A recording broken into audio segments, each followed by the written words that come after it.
Well, good morning, YouTube, and happy Thursday. How's everyone doing this morning? I hope you're doing good. I hope you're ready for the chaos this morning because we are going to take a look at a genre that I call my guilty pleasure, and that's the bullet hell genre. Well, words, I swear I can speak. Now, of course, everybody knows the original Vampire Survivors that came out in early access in late 2021 and full release in October 2022. And it has overwhelmingly positive reviews. For good reason. It's a very good game. But there are a lot of games in the bullet hell genre. No, that's not all the ones I own. That's the ones I currently have installed. I might have picked up a couple of them. So, I really, as you can tell, enjoy the genre. We're going to take a look at some of the games. I'm going to go over a few that I think you should try out. I'm going to go over a few that you should definitely avoid. Even go over a couple that have unfortunately died for one reason or another. In a couple of cases, that'd probably be a good thing. But still, let's get started, shall we? So we'll go back to the ones I have installed. We have 20 minutes till dawn. Now, I've only played 15 hours of this, but this is a fun game. It is a very challenging one. It's a survival roguelite where endless hordes of creatures lurk from the dark, craft an array of overpowering builds, and eradicate waves of Lovecraftian nightmares. It says, will you be able to survive the night? This one is tough, but it's fun. And it looks like it's on offer ends in 4 hours. Oh, that's right. There was a Bullet Heaven game. That's actually what kind of got me interested in doing this stream. Because there was a Bullet Heaven festival. Yeah. But this one is actually pretty good. It's got mostly positive reviews recently. 78% positive. 92% positive overall. Very simple graphics. I think it's like very low color contrast. So we'll pop it open real quick. We'll not play it, but we'll pop it open so you can see what it looks like. And it's got some very appropriate music to go with it. But I will turn that down. There.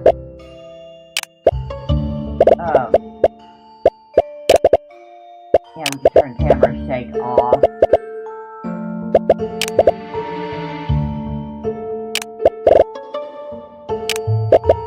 But you can see there's different characters. Since I reinstalled it, I don't think I have all the ones I've unlocked already. Oh, that's because a lot of the stuff got refunded. Alright. But yeah, that's pretty much the art style. It's grayscale and reds, which I kind of like. And you can see characters don't have a lot of HP to start. I mean, 4 hit points. 7 hit points, that's the highest one. 3 hit points. This one has 2 hit points. Like I said, very, very challenging game. We might play it a little later, but I just thought I'd give you a chance to take a look at the art style. We got 9 lives to defend. This one's hilarious. Also, actually, rather tough. Until you get some upgrades, it gets better. But this one says, face a pest infestation and survive until Loki's parents return from their trip. Defend the house with your 9 lives. Choose upgrades Play with different versions of Loki with unique weapons and abilities to fight this war. This one's very funny. And it has cats. Loki's a cat. We'll look at some game trailer footage for this one. Turn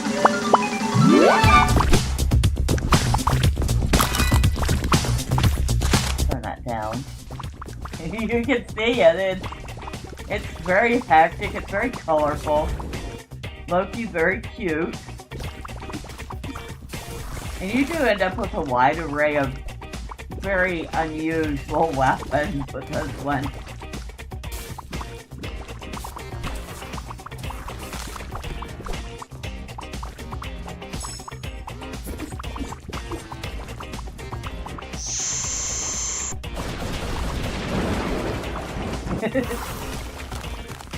I've forgotten how cute it looks. It's been a little bit since I played this. But, it's fun.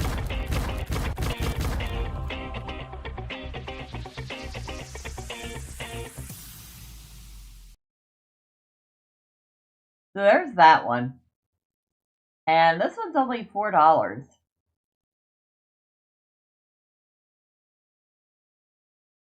So, next up is one I've actually recommended before, and it's Achilles Survivor. Now, this one's kind of unique. It is a mixture of bullet hell with a little tiny bit of tower defense, because as you're fighting the hordes, you also collect materials and you get to build different types of turrets to help you fight. We will actually play a little bit of this in a bit. It says thousands of enemies, one survivor, fight like a demigod, build deadly defenses, and grow stronger after every run in this fast-paced bullet heaven set in mythic Greece. So I kind of like the setting too, because, ancient Greece, kind of cool. This one's $7, so it's not the cheapest one of the bunch. But like I said, we will look at it later.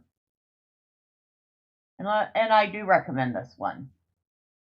I always suggest waiting for a sale. Unfortunately, this one isn't on sale right now, but even at the full price, I would say it's worth it. Now, this is a new one that I picked up, Army of Ruin. It has mixed reviews. We'll take a look at it and see. I'll do a run on this one, and I'll show you what it looks like. It is $7. I did not spend $7 on it. I think I got it when it was on sale. But it says wreak havoc on countless foes with mighty weapons and deadly spells. Enhance your skills and face even greater dangers.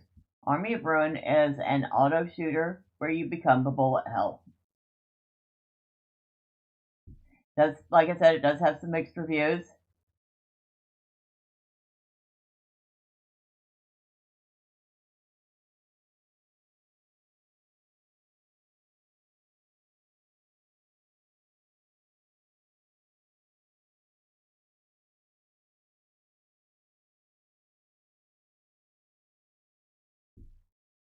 Alright, next. Another one I actually do recommend is Asgard's Fall. Now, I played the demo for this a lot. And this one's just very, very pixel character type of game. But it's Nordic themed.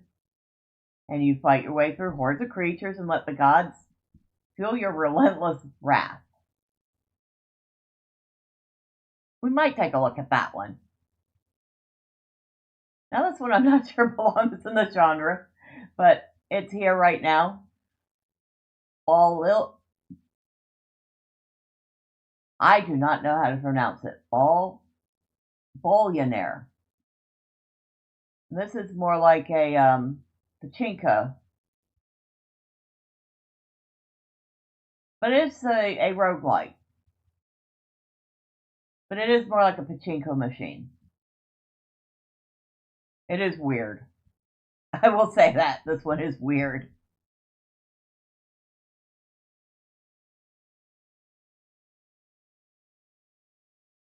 Be My Hard. Now this one's a weird one too, but because you're playing the bad guy, you are a necromancer, and the whole point of this is that you're not doing the fighting. Your minions are doing the fighting. And they actually recently added some story to this. I won't be playing this one on stream because the story can be a little crass and let's just say some adult humor in it. But it is a fun game.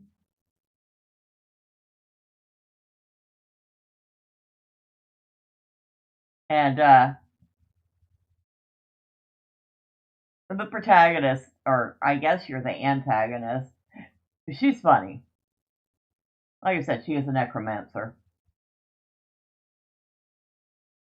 I have shown this one before. Blood Dome 99 is probably one of the most challenging ones. You will die and die and die and die, but it is so much fun. I do open this one up when I really want to challenge myself. And I do recommend Halftone Gaming. So they have the classic version, which if you want to try the game out, the classic version is free.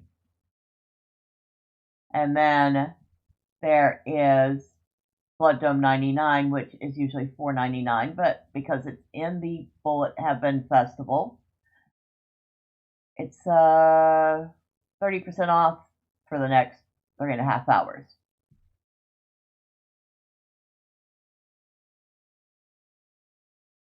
Of course, I don't think anybody needs an introduction to Brotato, which as you can see, I've enjoyed greatly. I've played 177 hours of it. Another one that's very much a challenge, and every run's going to be different because you don't have permanent progression unless they changed that recently. I'll have to check. But it's a lot of hectic fun. Now this one, I'm still kind of on the fence about this one. So I'm not going to recommend it just yet, although it is, again, for the next 3.5 hours, 40% off. You don't move in this one. So you're actually stationary and you fight the things coming towards you. A little hard to swallow that one. I'll be honest.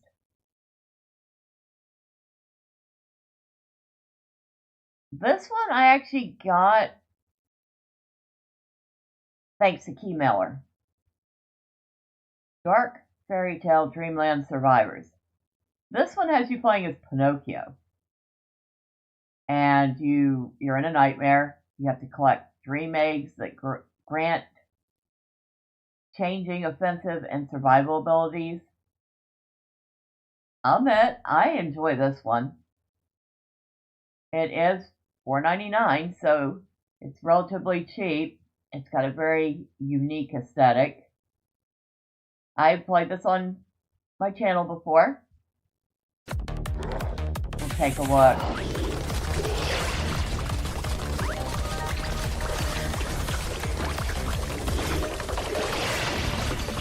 Somewhere in there is, there's, and you're not playing the human boy form of Pinocchio, you're the puppet.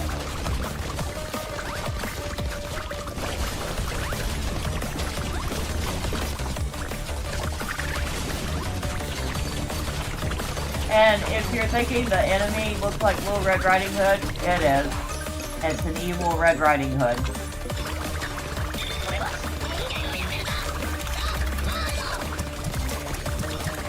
But there are also other fairy tale creatures that you're fighting too, like an evil Snow White.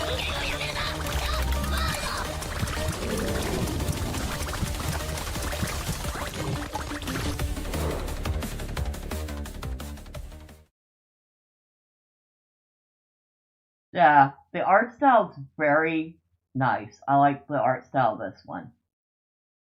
The gameplay is definitely interesting.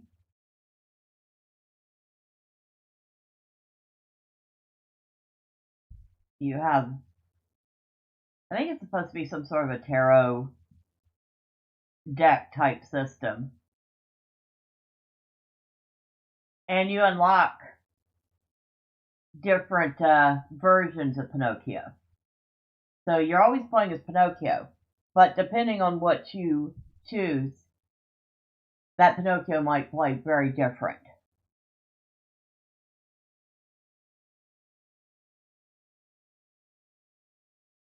Now here's one.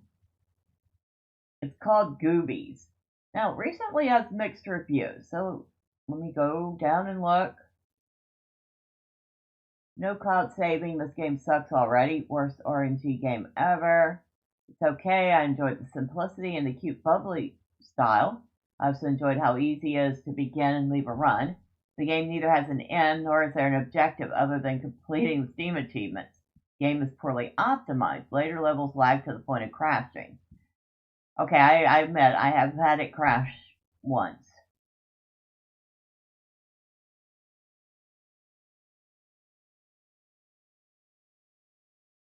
But overall, it has had very positive reviews, and apparently enough positive came out of this one that they're actually making a sequel to it. We might look at this one. I don't know. This one is free. Hollow Cure, Save the Fans. And this one came out in 2023, and it is a fan project, which is why it's free, because they cannot monetize this. But you play as different VTubers from HoloCure, or HoloLive. That's right, from HoloLive. It is fun. It has quite a bit of variety as you are playing a ton of different characters. I actually had to start over because I've lost my save file. So I'm going to have to play this again. We'll play it. We'll play it on the stream today. We'll at least do one run. But it's free. I mean, you can't beat that price. This is a new one in my library. But Jotun Slayer, Hordes of Hell. Again, Nordic themed. But it says Hordes of Hell is a gripping roguelike horde survival game set in the dark realms of Norse mythology. Fight waves of enemies to earn divine blessings of ancient Viking deities, explore hostile worlds, and face powerful bosses. Become a godlike warrior in the ultimate showdown. And they actually just had an update. So we'll take a look at the new trailer for it.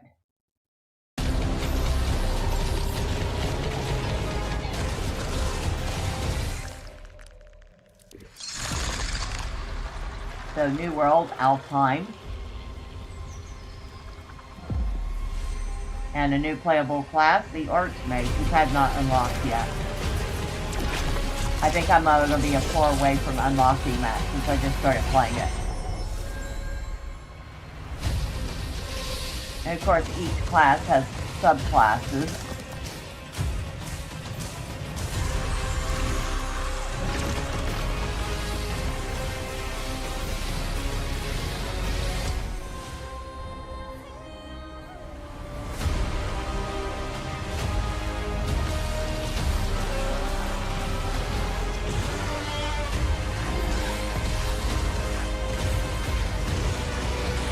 So even as little as I've played this one already, I can already recommend it.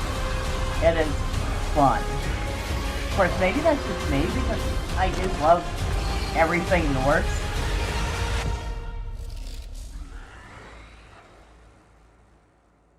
And yeah, the new character is an elf.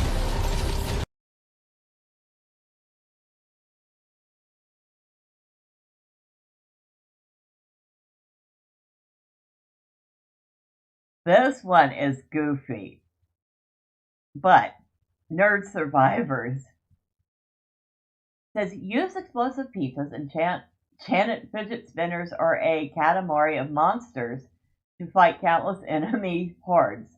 Repair the Forge of Destiny and craft the ultimate custom weapon in this comedy action roguelike survivor, and it is comedic.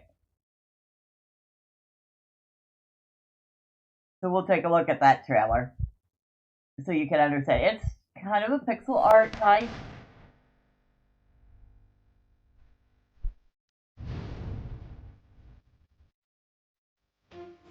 It is goofy. It's from the creators of Doom and Destiny.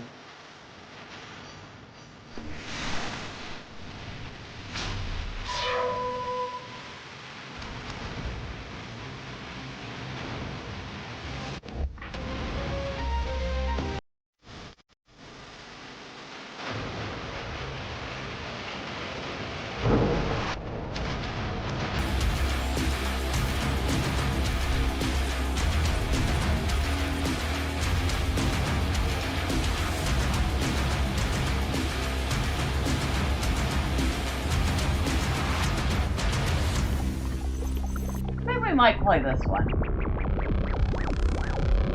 Like I said, it is just the goofiest fun. It is also, for the next 3.5 hours, 60% off. So you could pick it up right now for $2. Or you could wait until it goes back up to full price and pay $5 for it.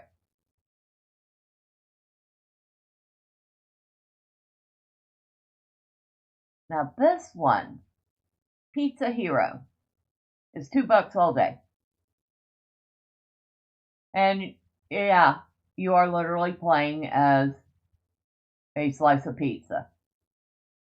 And your builds revolve around, well, pizza recipes. And of course, each ingredient does something different. This one came out in 2024 by Astrohound.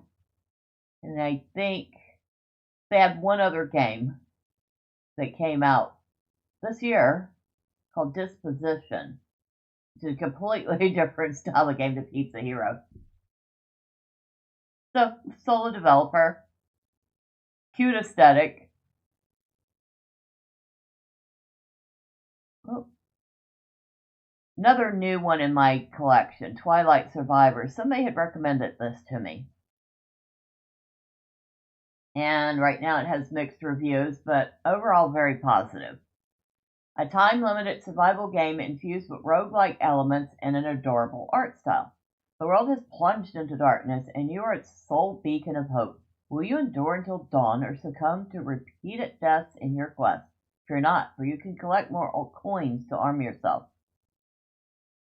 So this has a permanent progression.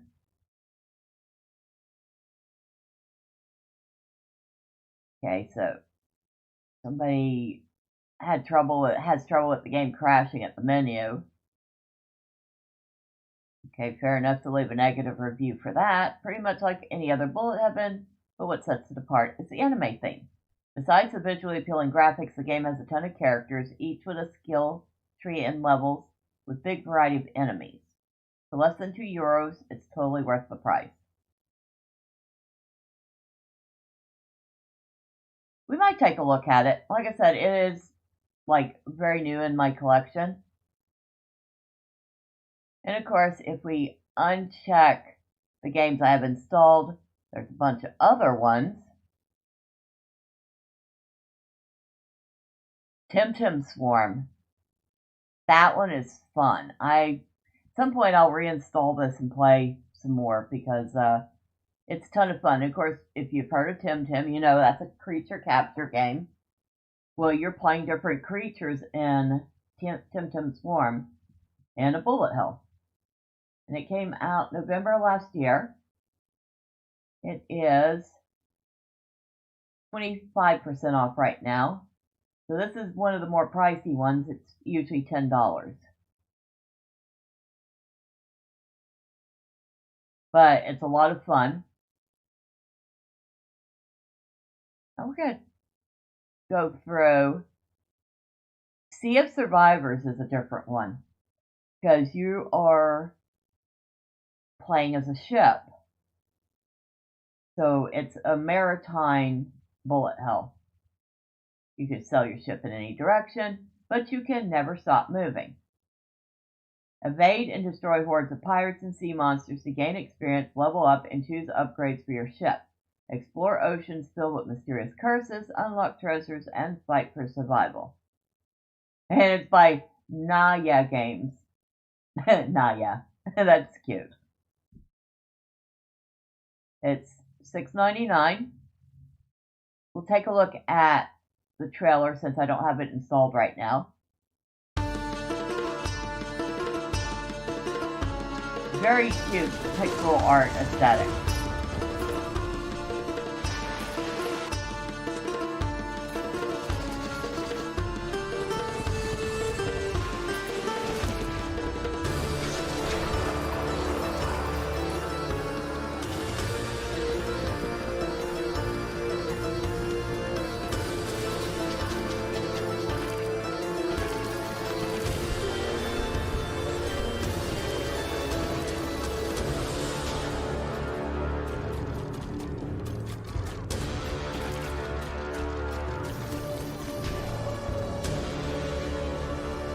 But I'm going to say I definitely recommend this one. Especially if you like things with a ocean, sea theme. This one's good.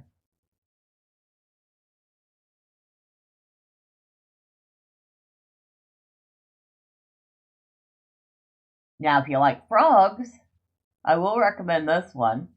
Pesticide not required. And overall 94% positive. It says mow down countless crops and corrupt critters while crafting game-breaking builds. Pesticide not required is an action roguelike bullet heaven game with farming sim elements that offer a myriad of stats and special character traits to create wildly diverse run possibilities.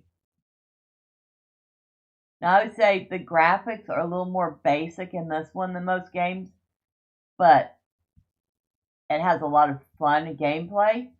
It also has a base house that you go back to upgrade things.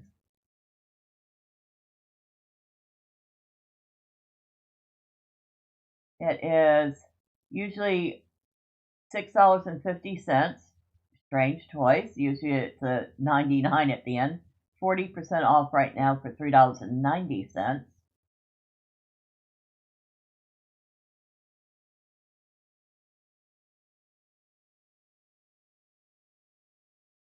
Now this one's kind of fun. I believe I got this through Keymailer. But it's $4.99. It's called Orc Survivor. And yes, you are playing as an orc and surviving against multitudes of mobs that want to kill you. It says complete quest to unlock persistent bonuses and weapon modifiers for your next run.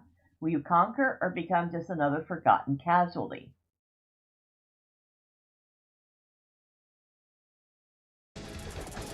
So,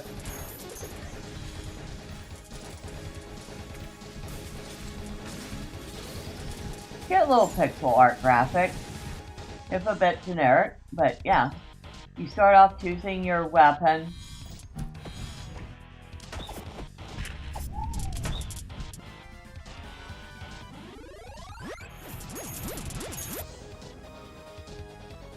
Oh yeah, I forgot about that. You get to turn into a chest and eat a bunch of gems.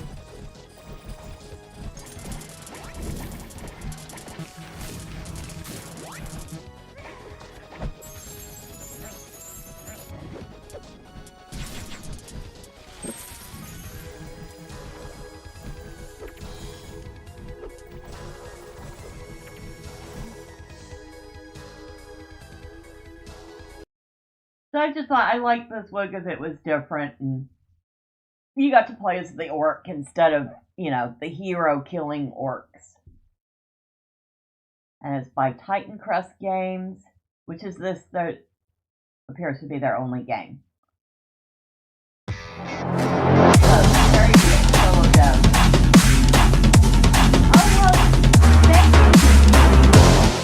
Thank you for the £6 super chat. You say thanks for the recommendations. No problem. How are you today? I guess it's afternoon where you're at, isn't it?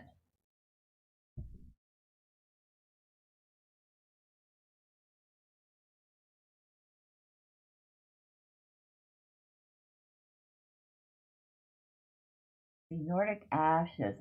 I should reinstall this one. Nordic Ashes Survivors of Ragnarok. As good as you can be during the Christmas chaos. This is true. I mean, as much as we love Christmas, it's also very chaotic too, isn't it?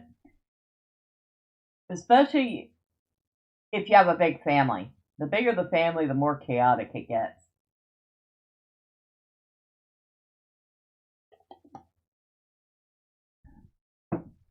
So, this is again Norse-inspired roguelike survivor, and you have to survive hordes of creatures that come your way. Now, this one is not one of the cheaper ones. It's usually $10. It is 30% off right now, so making it $6.99. Of course, that's US. We'll take a look at the trailer for it so you can see what it looks like.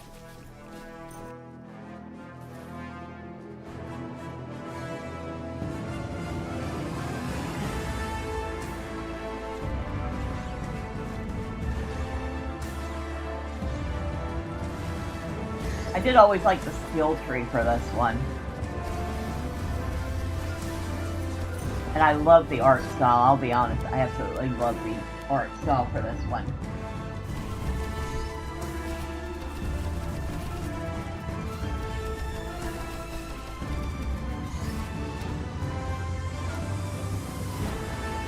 And of course you can ascend your weapon.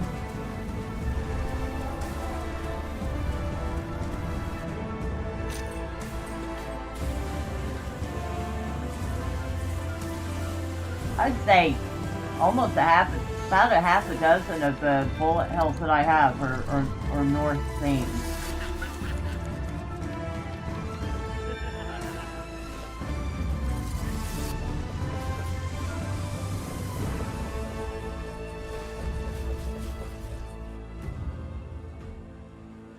That is Knoxfall Studios. Let's see what else they have.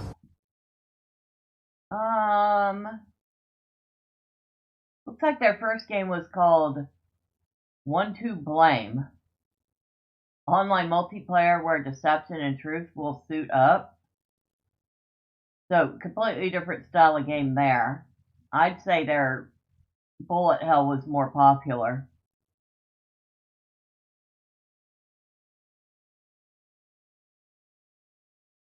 Now, let's see. Going up the list of stuff I don't have installed. This one is very cute. Kitty's Last Adventure, which also makes me very sad. Cute survivor where you play as Kitty the cat aboard her flying cat saucer created by her distraught human. So I think this developer made the game to honor a cat that had died. But it is a very, very low-key, adorable little game with almost a paper cut aesthetic.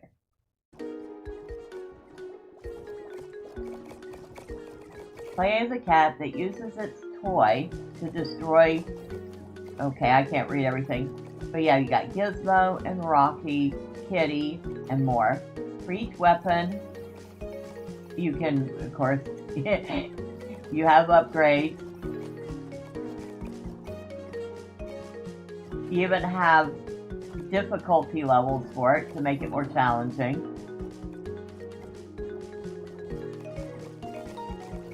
But yeah, just a very incredibly cute aesthetic. But like I said, once again, kind of sad too. One last adventure in memory of Kitty.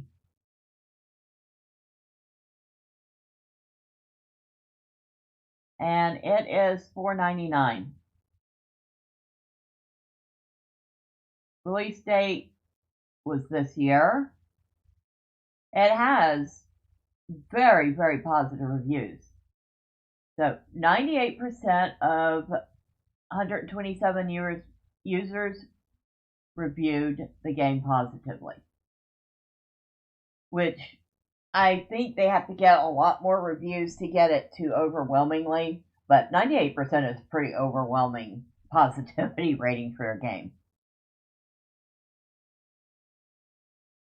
And again, keeping with the cat theme, we have Kitty Survivors, Rogues of Katmere. Again, it has very positive reviews, 85% positive. Came out in 2003. Is currently 55% off for the next 3 hours, making it $1.34 US or $2.99 at full price. So it's a cheap one. We'll look at the trailer, the 1.0 trailer for this. This one is funny.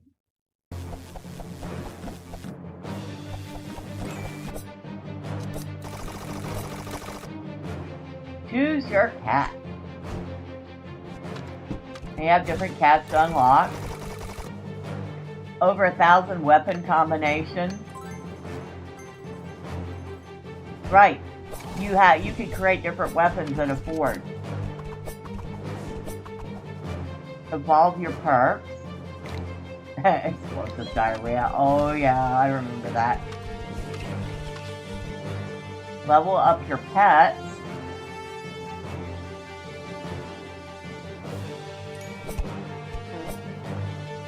Survive and thrive.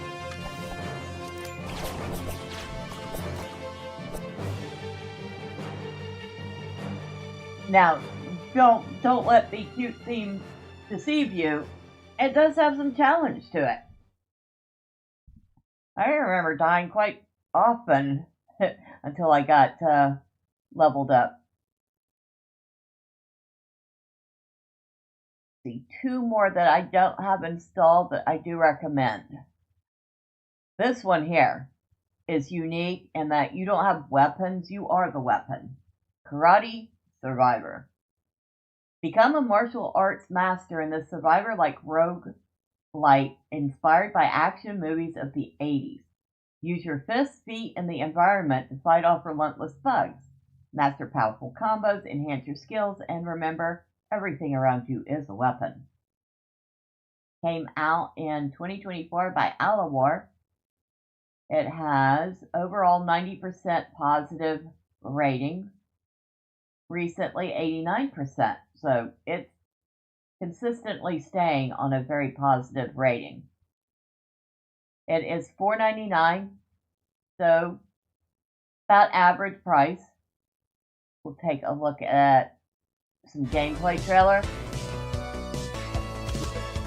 And you are literally playing a Jackie Chan type character in this. I mean, he even looks like a young Jackie Chan.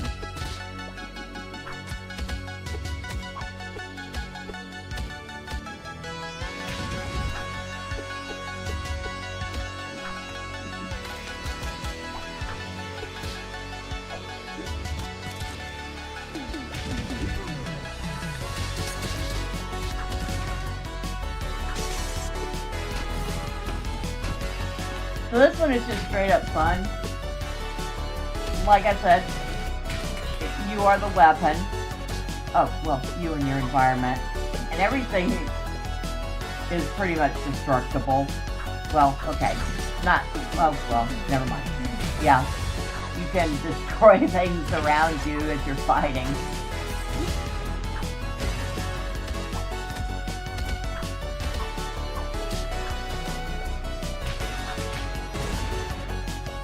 So definitely a niche one.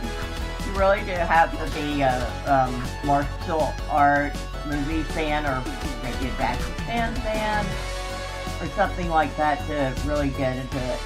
But yep, that's Karate Survivor.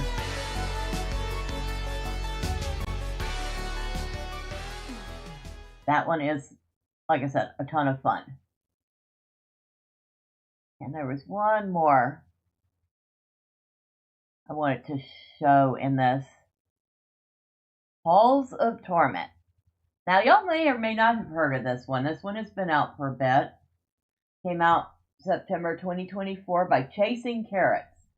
Where do they come up with these names for their development company? It's cute, Chasing Carrots. It says slay hordes of terrifying monsters in this horde survival roguelike. Descend into the halls of torment, where the lords of the underworld await you. Treasures, magical trinkets, and a growing cast of heroes will grant you the power to vanquish these horrors from beyond. How long can you survive? This one is 25% off right now, making it $4.99 US. It is usually, I want to say $6.99, but that almost looks like it says $6.66.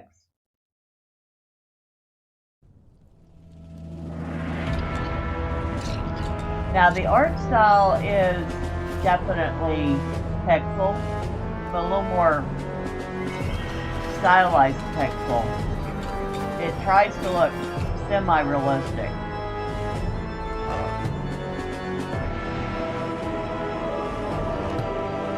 The music in this is some of my favorites in these games. And I couldn't even tell you why, but I do love the music.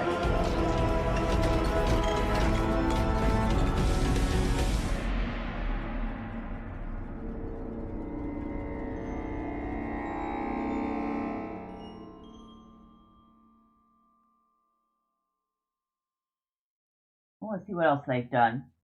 Chasing Carrots. They had a game in 2022 called Good Company, which was a management sim about building a trailblazing tech corporation. I don't know about that anymore. The only trailblazing corporations are doing is seeing who can beat who in the laying off department. But, you didn't hear me say that. They had one in 2017 called Pressure Overdrive, an arcade twin-stick madness on Hot Wheels in a colorful bathtub punk set. What? Hold on, we gotta look at this. It's got mixed reviews. 67% positive, so it wasn't their most popular game. It is on sale until December 18th for $2.59. You know what? I might even pick it up for that price and see what's wrong with the game.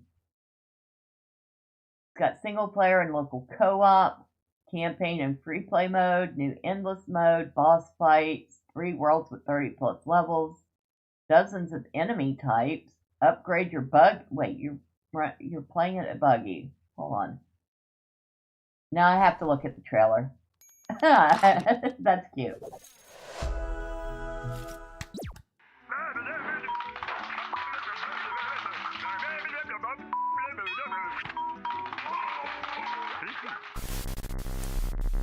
Enough with this propaganda. The art style's cute. You have to stop this maniac before it's too late. So start your engines and fire him up. But don't take it easy.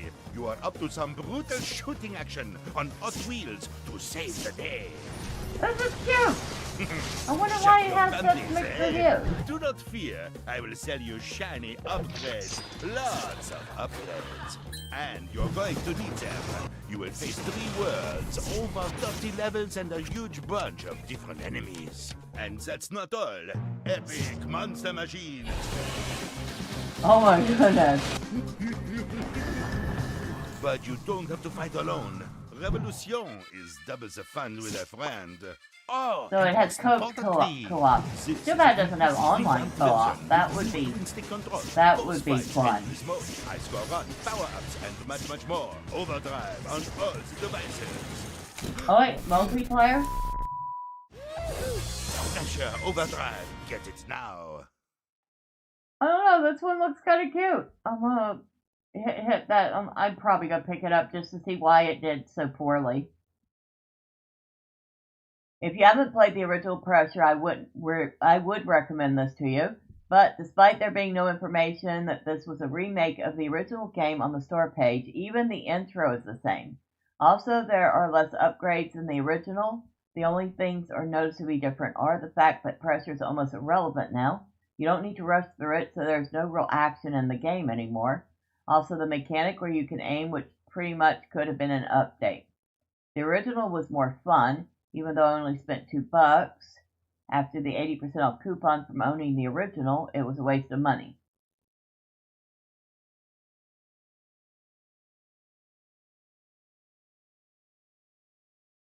Apparently, some people have had trouble with not being able to continue after the second level.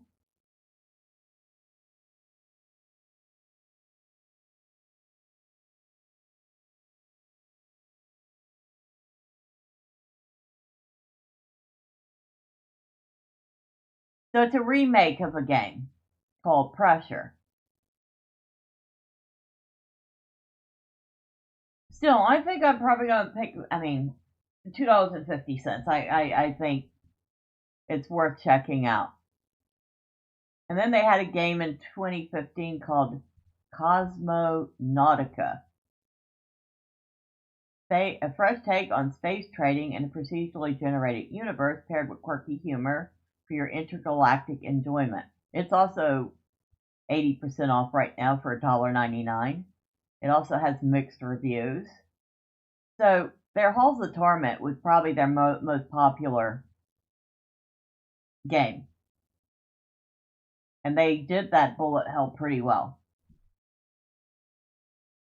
Now, not every Bullethell I've tried has had a happy ending or was even particularly good. Here's one.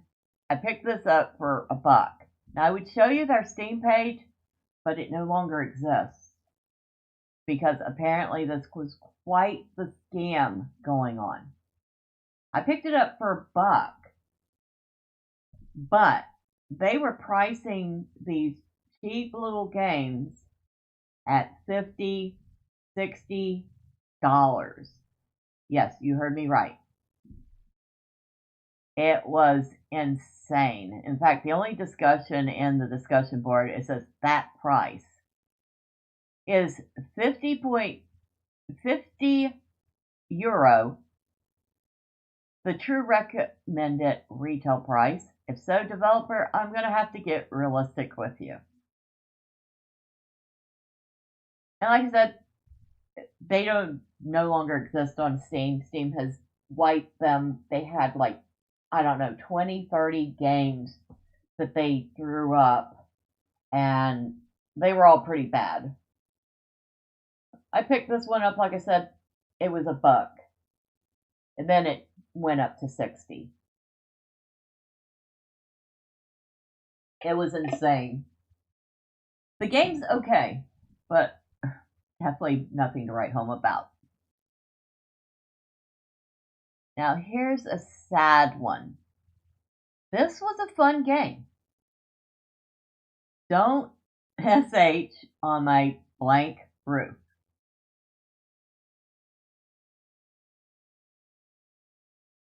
Says pigeons are plotting to ruin your roof. It's time to fight back and don't SH on my blank roof. Battle your bosses, collect powerful artifacts, and outwit the pigeon horde in this hilarious 2D rogue-like pixel art game. It was cute. It was fun. It was actually unique. Because not only did you have power-ups for your character, the house had its own power-ups. So the house actually was technically a separate character. It had its own upgrades, its own power-ups, and it would help you fight the hordes. Unfortunately, the developer, the Moon Pirates, had to declare bankruptcy. As part of their bankruptcy settlement, they lost the game. So it never got finished and never will get finished. And in fact, you cannot even buy it now because it's been delisted.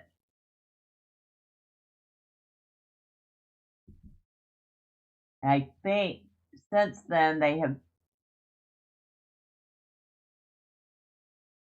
They're actually making a new game. They have just, as you can tell, lost access to their old catalog of games.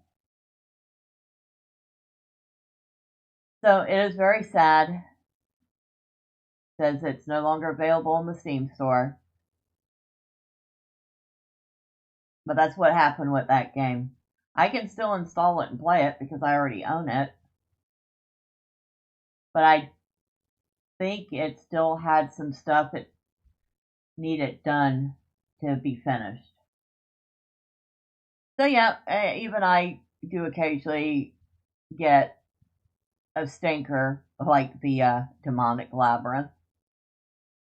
And then there are games that just die due to no fault of their own.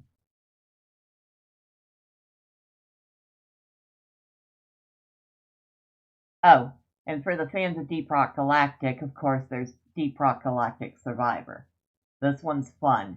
It is hard. It is brutal, but it is fun. It says Deep Rock Galactic Survivor is a single-player survivor-like auto shooter. Take on hordes of lethal aliens, mine riches, unlock powerful upgrades to survive as you wield the full arsenal of Deep Rock Galactic. It's one dwarf against all of planet Hoxus. Now, I'll admit, if you go into the forums, people were constantly asking for co-op for this game. It's like, but that's what Deep Rock Galactic is. It's a co-op game. I know, I tried Deep Rock Galactic. Very fun, but if you're playing alone, you're not getting anywhere with it.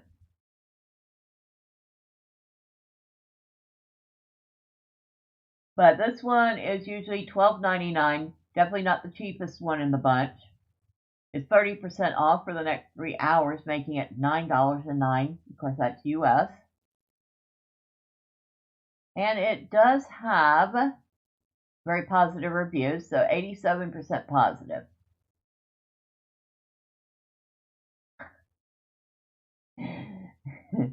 Cabruta says, the best thing about this game is the fact that you could be a dwarf without having to coexist with any filthy pointy hairs. He doesn't like elves.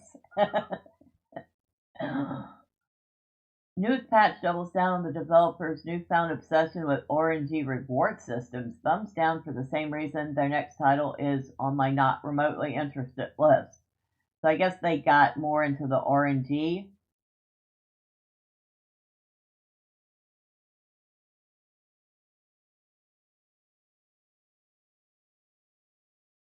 Worst balanced game in the genre, way over-segmented, way too much information, way too much grinding. This is all assuming you don't get all progress wiped in a progress update as well. I probably have to start over then. I imagine since I last played, it's had a wipe and I'll have to start over. But I do still think it's a fun game. Now, let's take a look.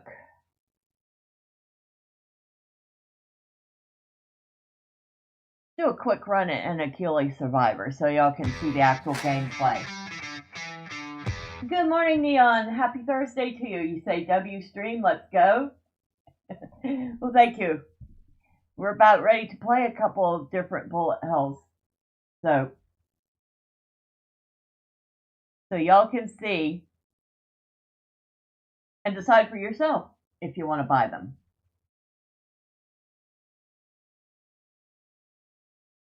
This one is an Unreal Engine. It's by Dark Point Games.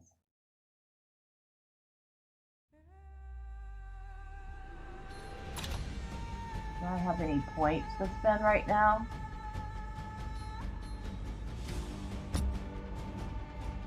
Can't afford that. I could afford that. Permanent boost for all survivors. Oh, extra armor. Or extra dodge.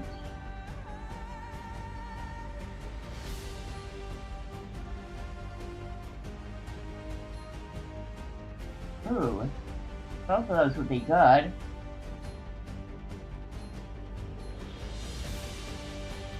Let's go with the extra armor. Alright. Now, power construction, indestructible design, passionate miner,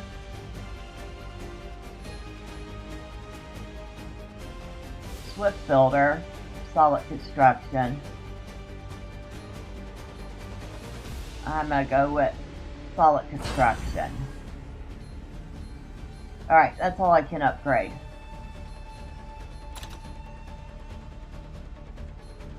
Oh, I did not know we had these. Commander, Marksman, Warrior, Rogue, Enchanter all have their own upgrades.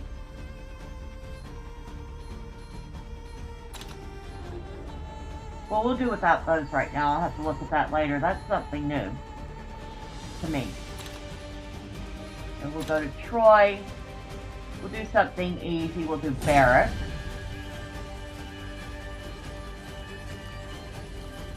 And we'll do the easy one, just so you can see. It goes a little faster. So I could choose between Achilles, Naza, Hector, Tantalus, Diomedes, or Brontes. Brontes is considered a marksman. And yes, that is a Cyclops. I'm actually going to go with the original, Achilles. Although I've actually used Tantalus more. This is the Rogue. Yeah, we'll go with the original, because this is the first one you get in the game.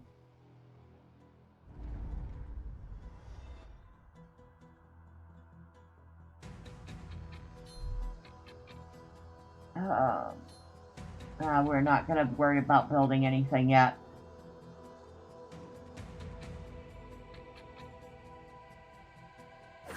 I was going to say, there got to be mobs coming at some point, right?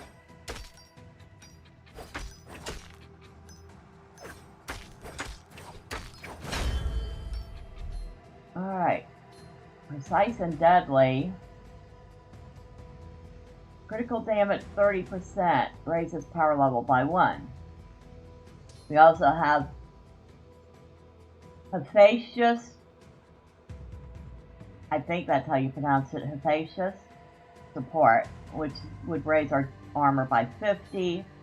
Solid construction, structure durability 25%, or just a little bit of movement speed. We're going to obviously go with the epic, precise and deadly.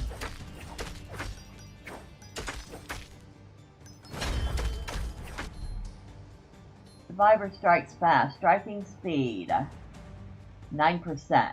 Or we could go with damage inflicted by melee powers 12%. We're gonna go with the striking speed.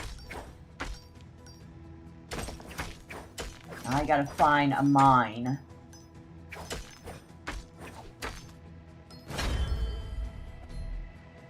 Solid construction, structure durability.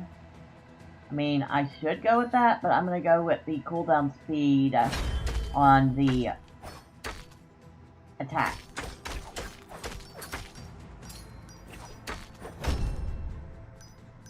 Ah, a mine. Alright. Now, we'll mine the materials. Alright. So, we can get Battering Ram. Ram your enemies with shields that increase movement speed and armor. The more shields, the better bonus. Swords of Damocles. Sword Spectre, mark random enemies and then fall upon them with force, dealing damage in a small area. Tears of Midas, shoots out golden projectiles from both sides of the survivor. Or Hydra's Fangs. Sharp fangs erupt from the ground behind the survivor. I'm actually going to go with the Battering Ram, or the rotating shield.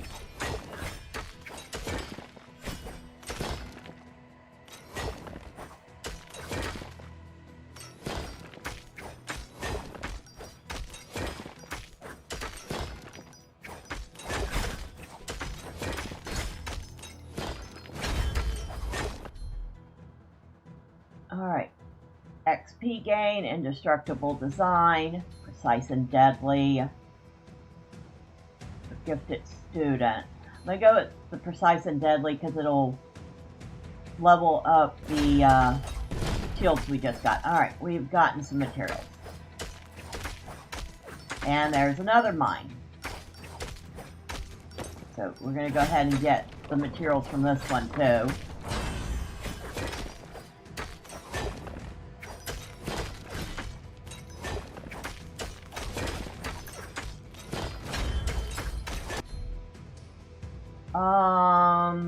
Armor, critical damage, heavy hitter.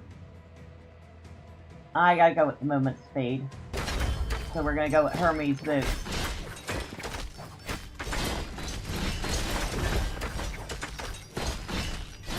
And mobs do occasionally drop healing pots, so you do get a chance to get those. Keep up the doom. The survivor strikes fast. Alright. Oh, both of those are good. Duration 15%, striking speed 15%. I'm gonna go with the one for the shield. Alright. Now, we have materials. Now, each build not only does something, but it also gives you a passive bonus.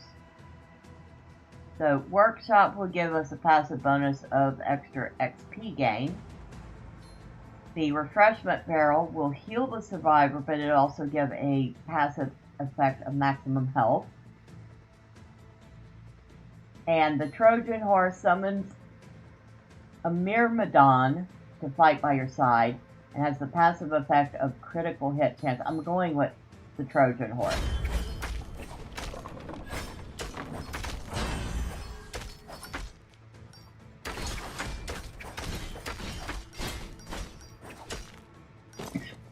Excuse me. Don't mean to be coughing in everybody's ear. Okay. Power damage. Hold on. Alright. Turret throws bursts of flames in 8 directions and has the passive effect of power damage plus 5%. Then we've seen the Workshop. Bastion manifests impressive spikes that lacerate enemies. It also has the passive effect of armor plus 20. We'll go with the turret.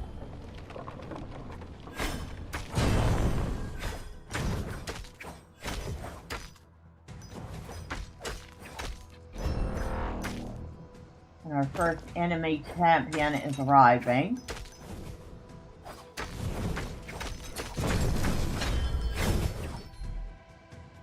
Okay, Swift Builder. Construction speed 50%. Increased structure construction speed. I really should get that. But I really want this one for the shield. We're going to go with the shield. Alright. There's our first champion. Won't last very long because of the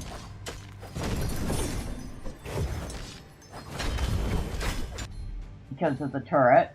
Power overload. Yep. Now that we've gotten the shield up to level 5, we can build a forge and upgrade it. Alright. Get the survivor's shield. An additional shield appears and increases power damage by 25%, or catch your breath. Release a wave which pushes enemies back after power deactivation. I'm obviously going to get this survivor a shield.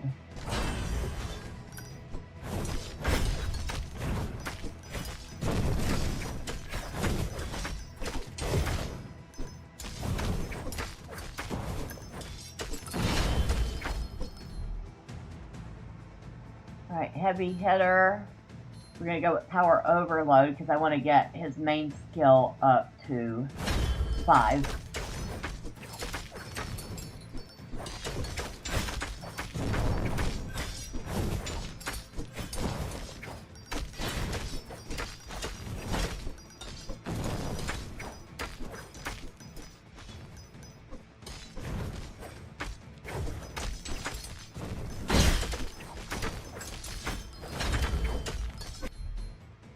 Alright, new weapon. We have Griffin's Claws. Throw a ridiculous amount of poison claws in the direction your survivor is facing. Petard. Exploding petards are thrown around the survivor. Hydra's Fangs, which we've seen already.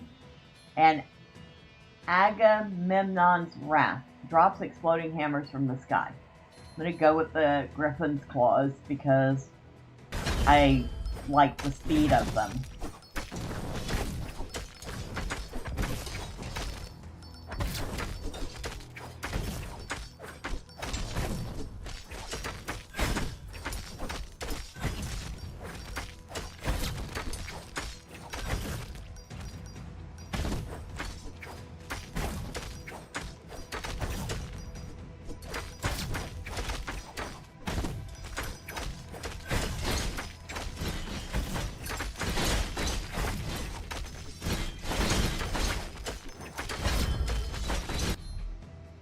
Greedy Collector, keep up the doom.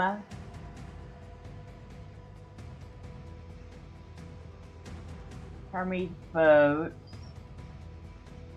None of them are great. I'm gonna go with the Collector. It just lets us gather things from a further distance. I was kind of hoping to upgrade the main skill, but we haven't gotten that yet.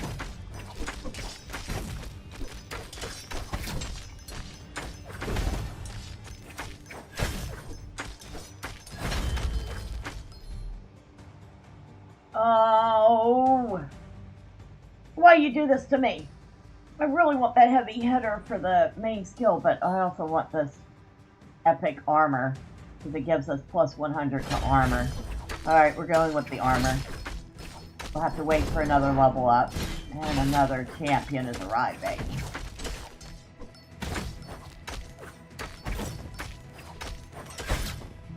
We'll grab this chest. See what's in it. Oh, Hermes sandals, huh? Small speed boost.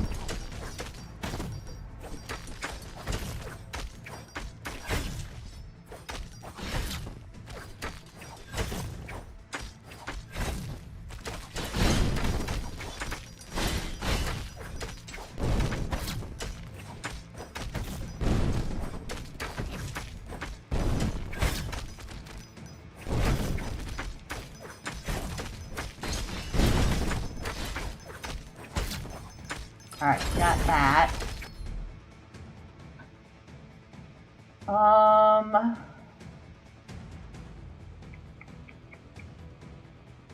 Power range. Increases the range for powers with range scaling. I think we're gonna go with that. Oh, good morning, Lord Shark. How are you? Oh, another mine. We might as well get the materials while we're standing here.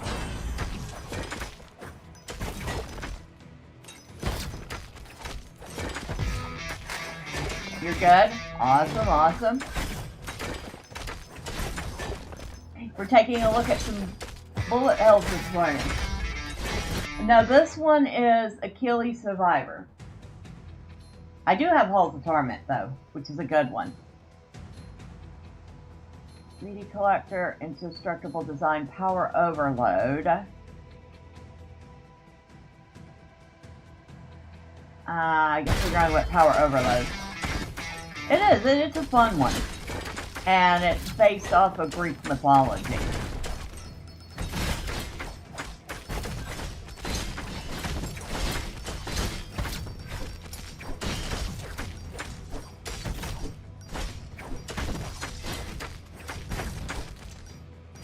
Oh, another mine.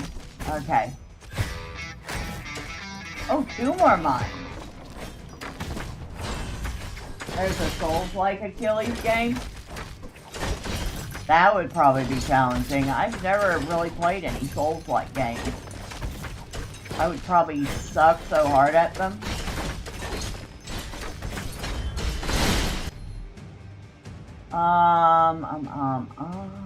Oh, we're gonna go with the Keep Up the Doom. It looks interesting. There's a lot of games that look interesting. Alright, got the material. Go ahead and build another turret.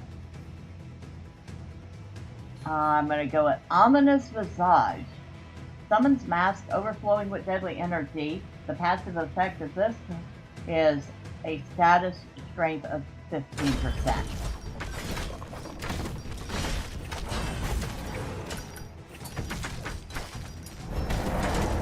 Another enemy champion arriving.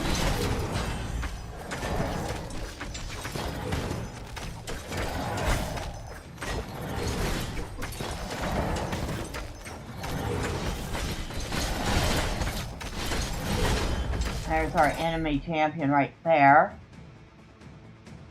Oh, I have to go with the mythic. Alright.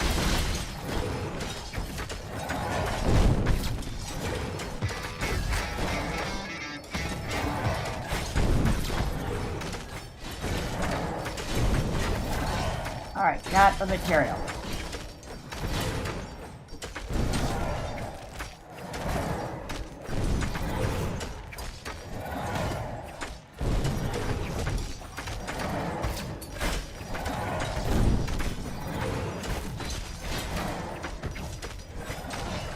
Alright, got him.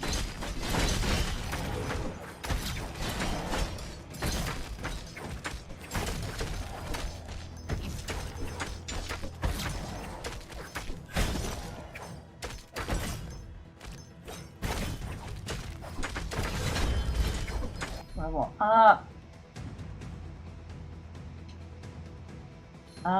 Heavy hitter again.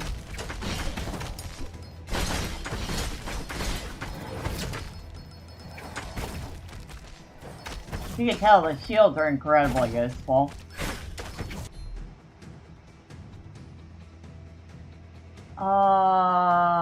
Let's go with another Trojan horse.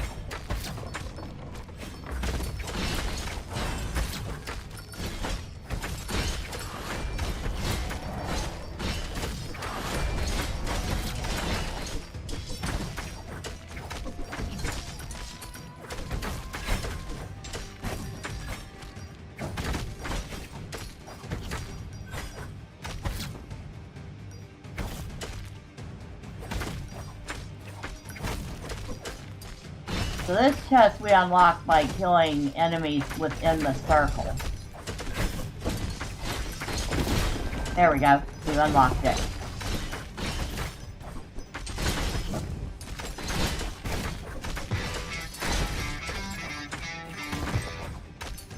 Did you hear Christopher Nolan is making The Odyssey? No, I didn't hear that. How are they gonna make The Odyssey? Another weapon. The Petard, Agamemnon's Wrath, Chimera Strikes, or Blades of Madness. Ooh. Movie's looking promising.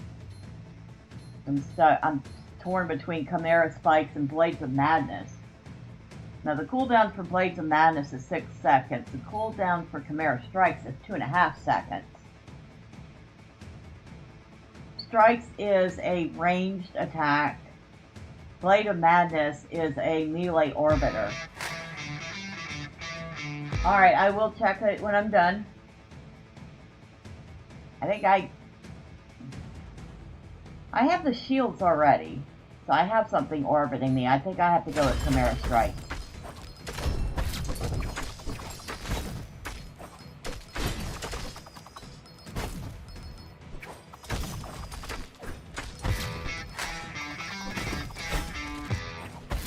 It's a cool Metroidvania game. Okay.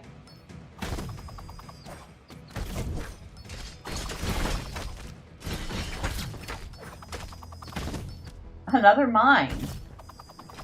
I don't think I've seen this many mines in a round before.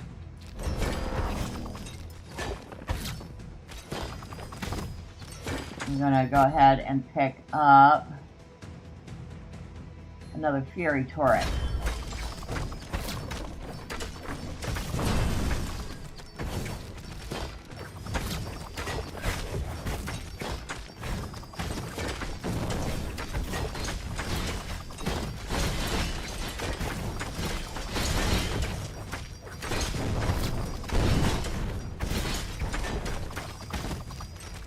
And another chest.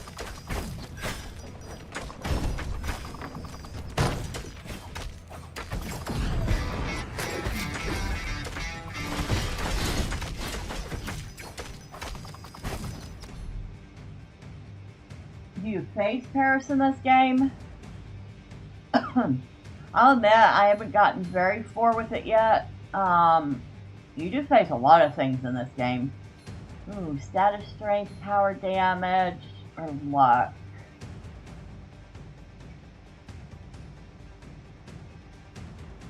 We have a couple of turrets, Fury turrets on the field. I know I have one ominous besides. I'm gonna go with the toxic fountain this time.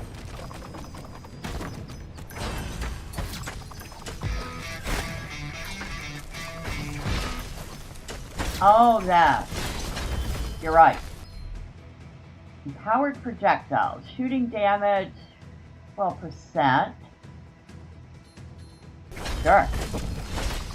Because I have a couple of those that will benefit.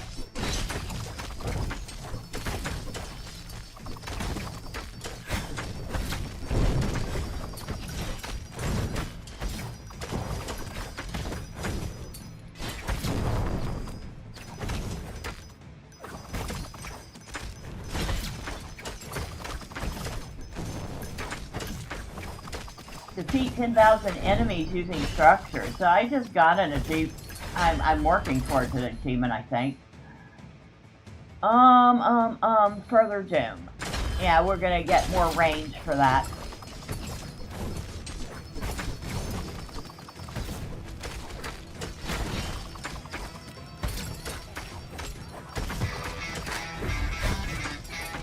You thought Brad Pitt was good in the movie?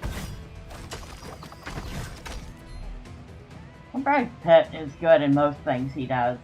Not all of them. There have been some stinkers, but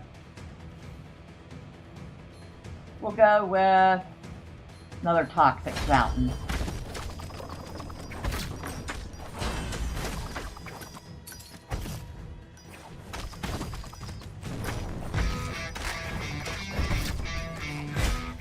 You like bullet train?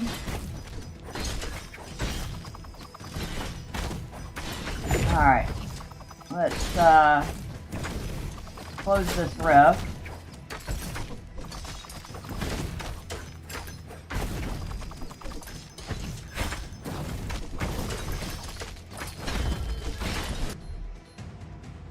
Dodge, critical hit. I gotta go with the power overload, even if it's the lesser. Release additional strikes in all directions after last strike before cooldown. Release additional strikes in all directions upon power activation.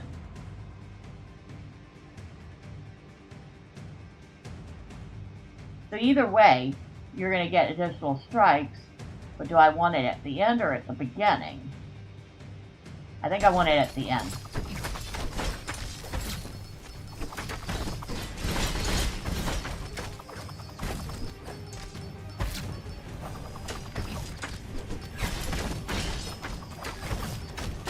I'd like bullet train.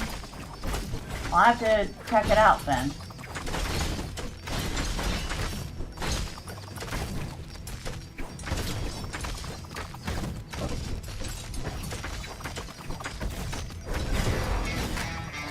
There's another enemy champion.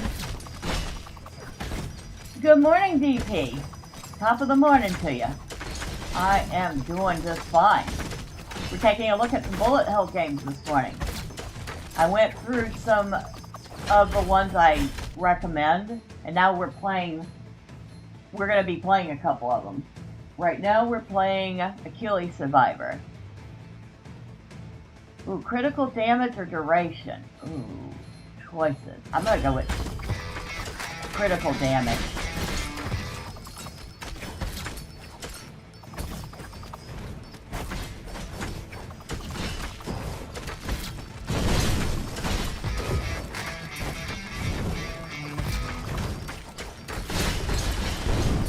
Ikaruga is a good bullet hell.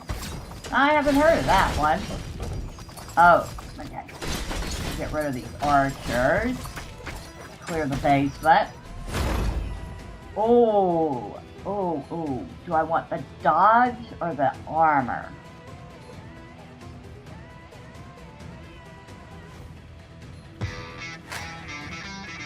Tough but satisfying. That sounds like a couple of the games I've played already. Like Brutado. Oh, which one did I pick? I don't know which one I picked. Either way, they were going to both be good.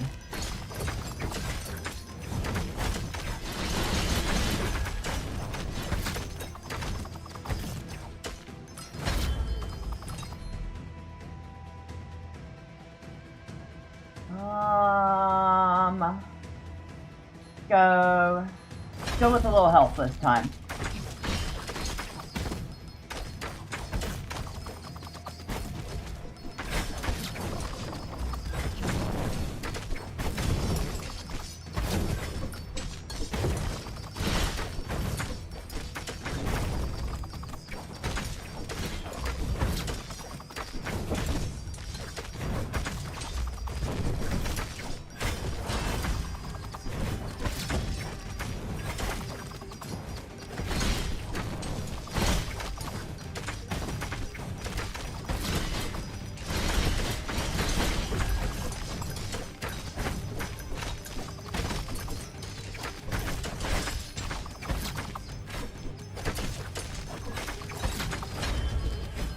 There.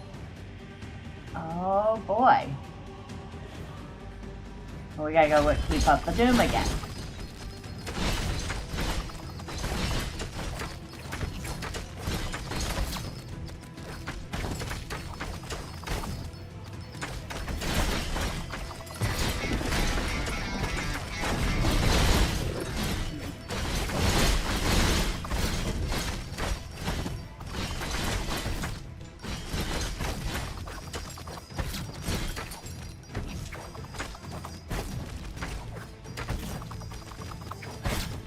Ah, another basement.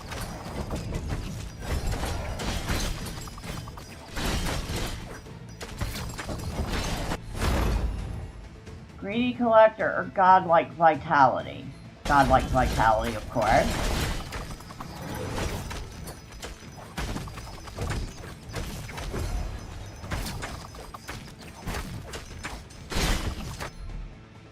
Ooh.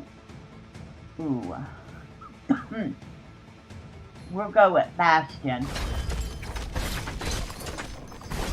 Because that'll give us an extra passive for armor. Oh! Oh, finally another upgrade. Force. Mightier but slower. Increase power damage but reduce cooldown speed. Or catch you. Increase power range and power damage. Obviously, we're going to catch you.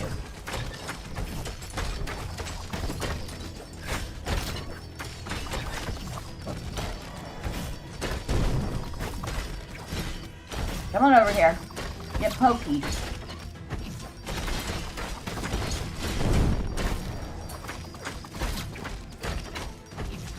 There we go.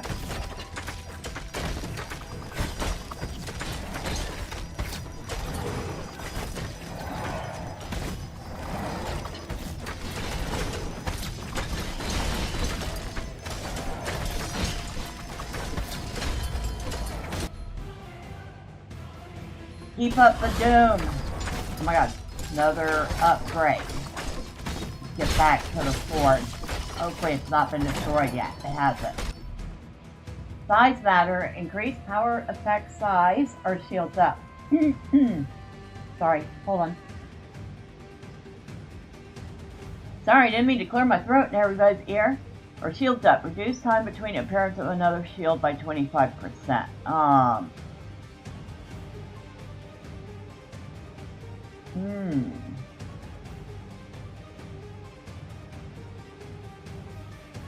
Shields up.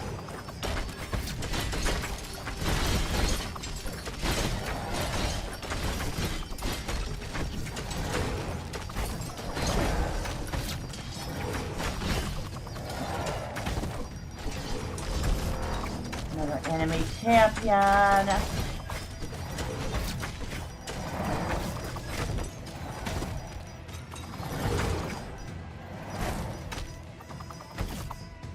Okay, that's the end of the road that way.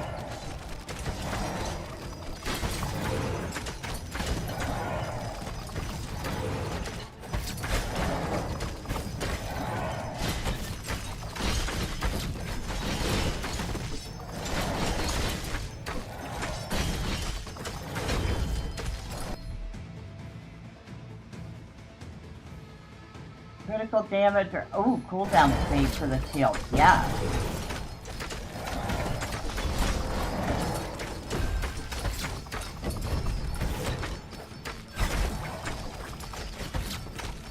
Another chest.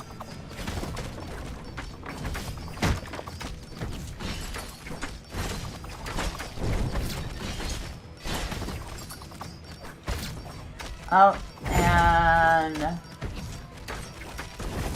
another portal closed.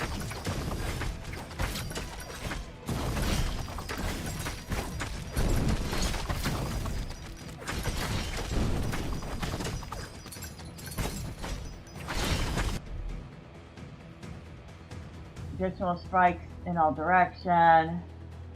Sure.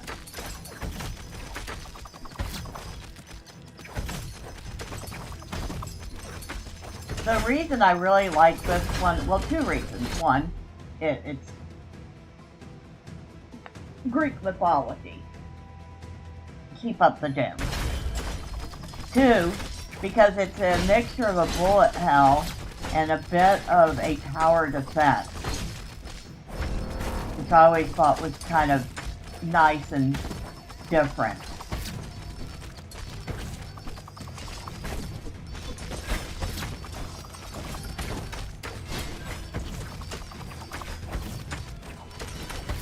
Oh, we've unlocked a new survivor. Holy smoke. I wasn't expecting to do that on this run. And we have unlocked a new structure.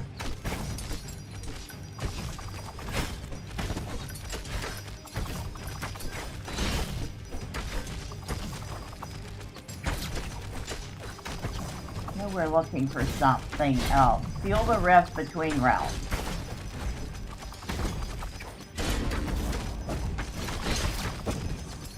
If I find it. Oh, it's leading me there.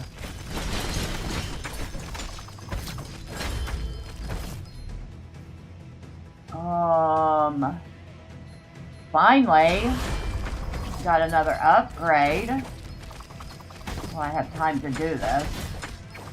I'm gonna find a,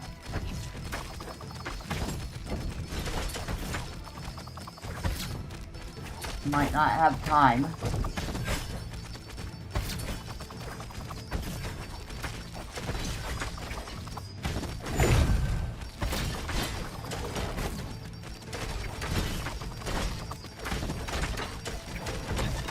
Wait. Release a wave which pushes enemies back. Release additional strikes in all directions. Release additional strikes in all directions. I got a minute to kill off.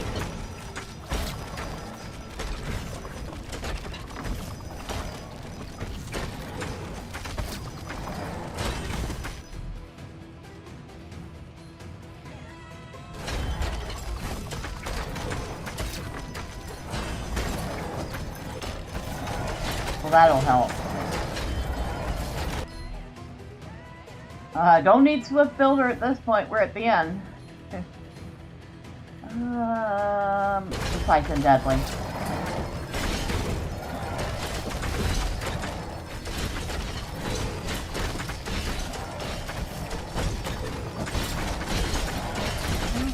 Oh, can we do it? Can we do it?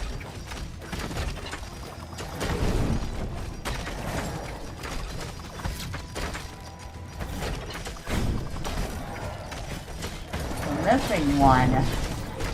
Where's this curse? Oh, got it. Just in the nick of time. So, we didn't get a whole lot out of that, but we got some things. We did unlock some things.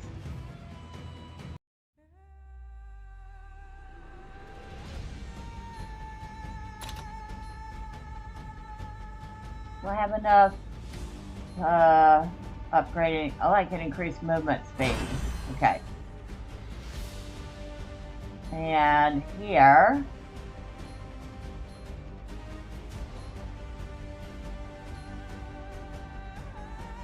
we'll go with indestructible design, which will increase the time that structures are invulnerable after construction. Now,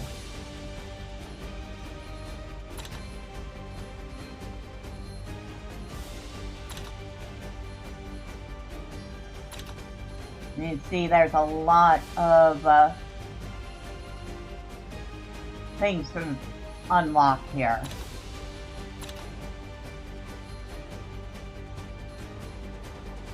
So we unlock, that's how it's done. We've unlocked Wise Strategist, a famous builder that unlocked a new survivor. The only one I haven't unlocked is Architect. I need to build 58 more structures in order to get that, and I will unlock a new structure, Monument of Thunder. Oh wait, I haven't unlocked this one either. Defeat 10,000 enemies using structures. I'll unlock a new structure, Spin Blade. Ooh, that sounds fun. So we unlocked a new survivor. Oh yeah, I guess we unlocked a new location, or oh no. So we're just doing this so we can look at the characters. Achilles, the Myrmidon commander. Neza, the third Lotus Prince. Hector, the desecrated brother. Tantalus, the tormented undead. I like him. Diomedes, the brave officer. Now I thought it said we had unlocked another one. I don't see it unlocked yet, because it would have been this one. Oh, we're working towards it. We have to do 100. Oh wait, we have to do 3.5 million damage to enemies with poison status to get this. We have 2 million to go. But yeah, Tantalus is fun. Obviously he's undead, but we'll get the ability to unlock Phalanx, that's the spider, Pythia, the Oracle Delphi. I have to upgrade any favor to maximum level to unlock her. I have not managed to do that yet. Prometheus we will get by dealing 10 million damage to enemies with fire status. Paris.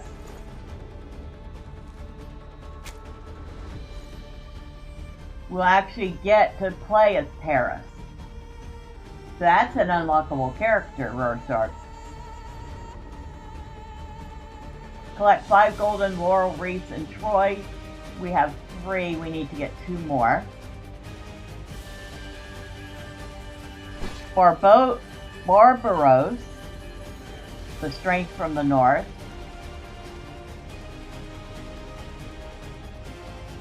Is he a Viking?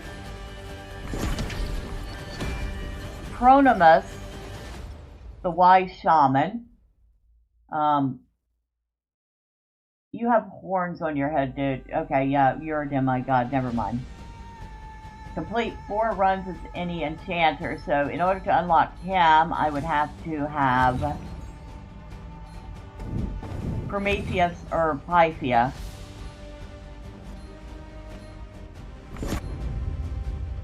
And Skiron, the infamous bandit. Oh wait, we're still going. We have the Alectrian, the god of chickens.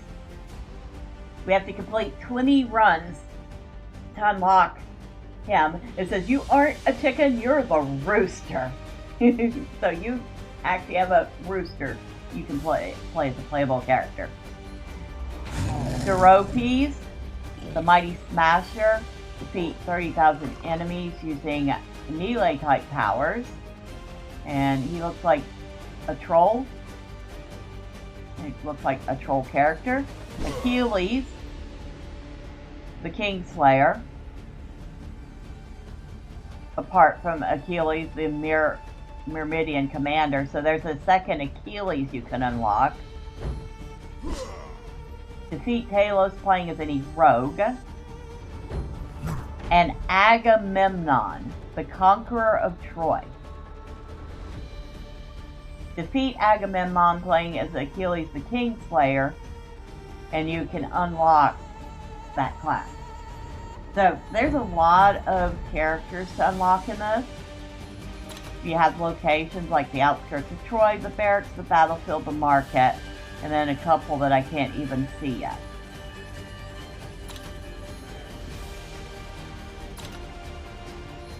So that is Achilles Survivor. And it says here, after the Trojan War, Hades, the lord of the underworld, resurrected Achilles to use him in his schemes against the other gods. However, once his plans were carried out, Hades demanded Achilles' soul and cast him into Tartarus, the dark realm of the dead. Refusing to accept his fate, Achilles managed to escape, freeing many souls, including those he had once defeated. Enraged, Hades sent hordes of monsters and minions after the fugitives, vowing not to rest until they were captured. Take on the role of Achilles or one of the freed souls and face innumerable shades of the underworld. Freedom hangs in the balance. Eternal damnation looms. Only courage can save you. Do not let divine intrigue determine your fate.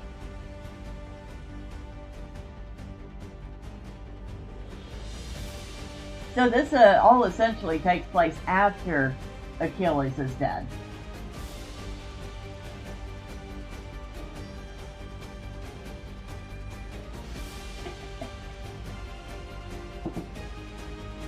Any rate, I think we're done with this one. I do recommend it, especially if you like Greek mythology.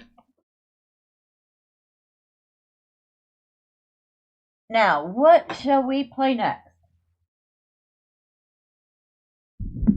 We can play Army of Ruin. That's a new one for me.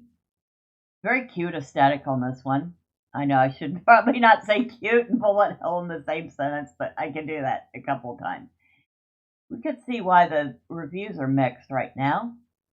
Alas, if there's any strategy to this game, it only exists in the first 3 minutes of a round. Then all plays are invariably the same. You just run around the map and huge, fast auto shooting things kill everything for you. The game loses composure the deeper you go. I only played so long because I was listening to YouTube and killing time. Well, to be quite honest, most of the games are like that, and that's what I actually usually play while watching YouTube too. I mean, not this game specifically, but bullet hells in general. The game is like a cuter and simpler version of Vampire Survivors, but I think it's too simple and basic to my liking.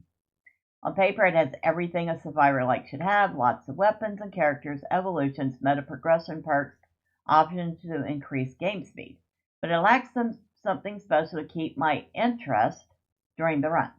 I feel like I cannot fulfill the power fantasy where I become the bullet hell for monsters and just explode screens. The power-ups during a run are too limited.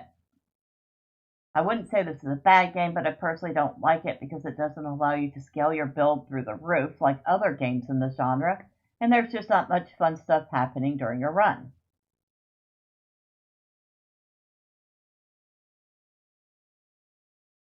Alright, I guess that is a pretty fair review.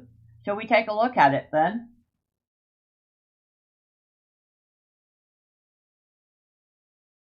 Yeah, I think we should. Let's see what's so wrong with this game. Because I thought, I mean, I've only had it a couple hours. Well, I've had it a few days, so I've only had a chance to play it a couple hours.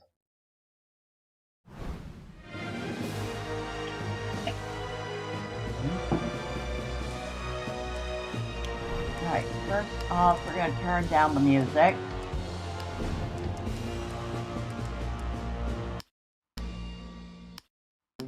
Oh.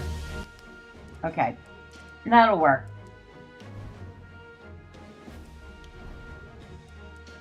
I'm going to play Default Graveyard. We're going to do Graveyard 1. I have 3 characters so far. I have Saul, which is a wizard. I have Ariana, which is a warrior. And I have Ogle, which is a barbarian. Ogle is also apparently a goblin.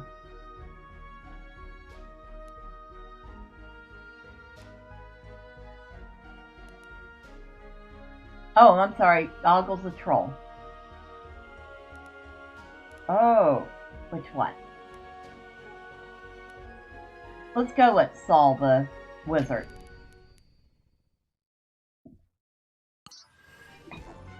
It is cute.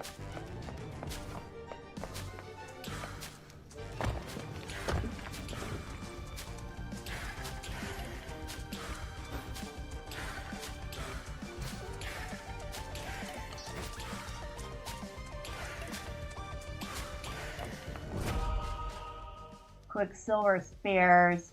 That sounds more like the warrior. Volcanic orbs are crawling roots. We're going to go with the volcanic orbs.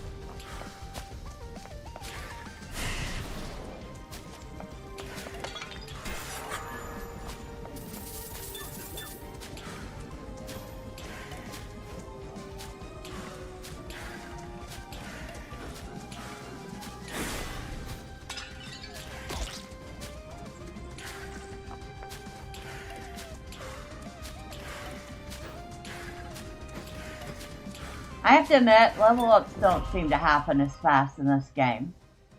We're gonna level up the staff.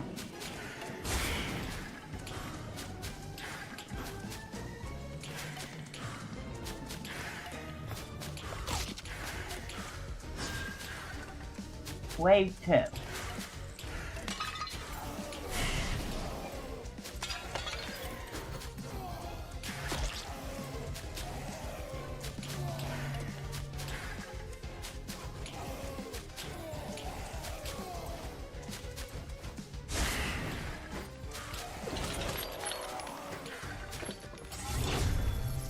Alright.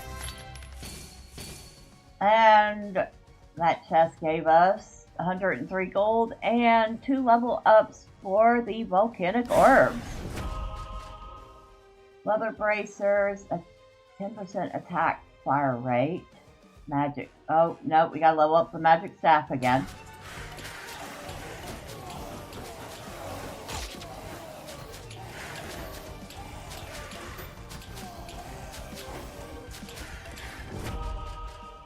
Elixir of health. 40% maximum health, 5% to speed.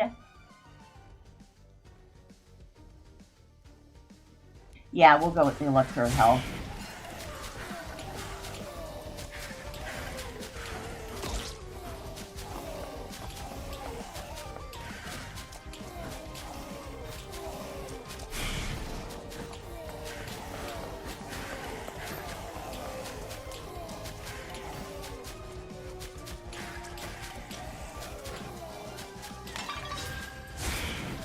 Wave 3.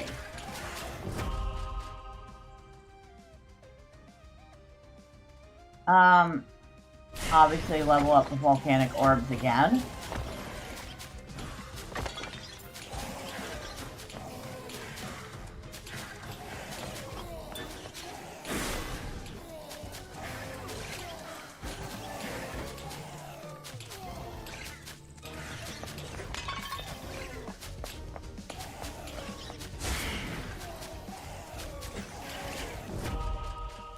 Ice Mirror freezes enemies every 25 seconds. Freeze duration 5 seconds. Not very good.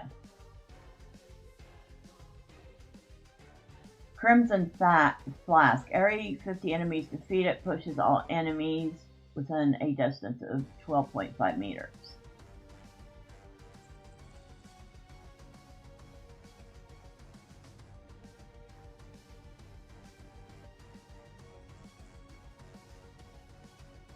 I mean, I really don't like either of those.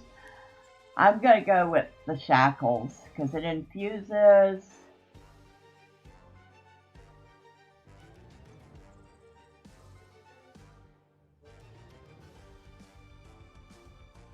Oh, wait. Okay.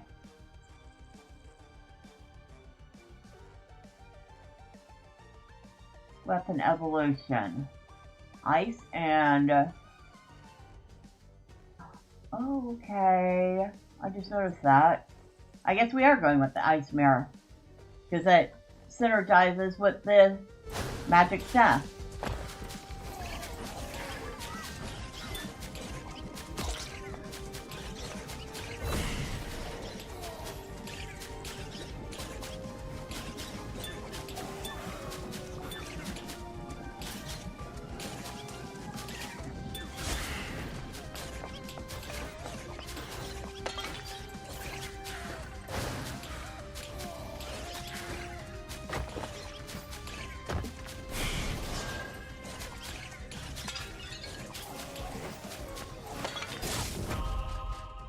Coin Purse,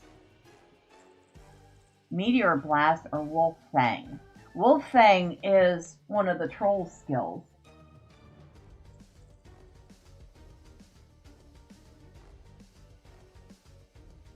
This one infuses fire. When picking up money, 30% damage for 5 seconds.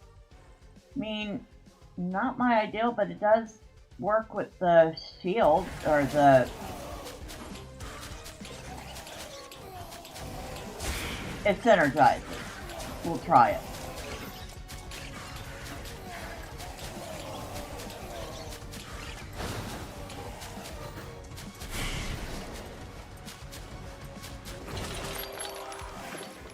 Alright. Leveling up. What we got? We level up the coin purse and the elixir of health. Oh, good. We can go a little faster now.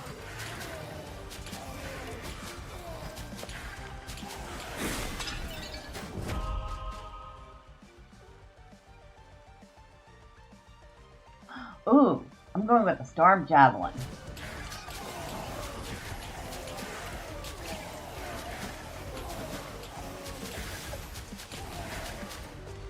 Oh, and I keep forgetting he does have a special skill. Every one of them does. Haven't used it yet. Haven't needed to. 15% speed.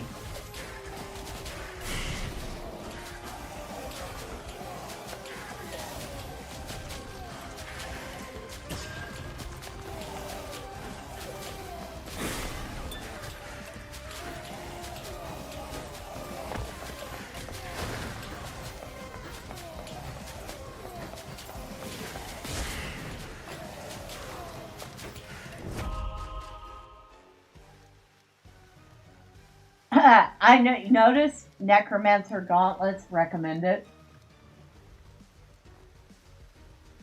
So it will recommend like a weapon, and this is a good one, so we will use the Necromancer Gauntlet.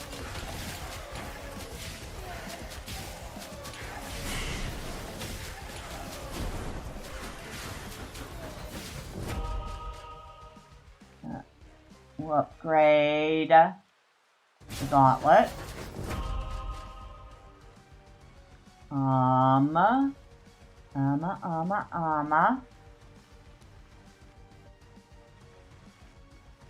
We'll upgrade the volcanic orbs. The gauntlet.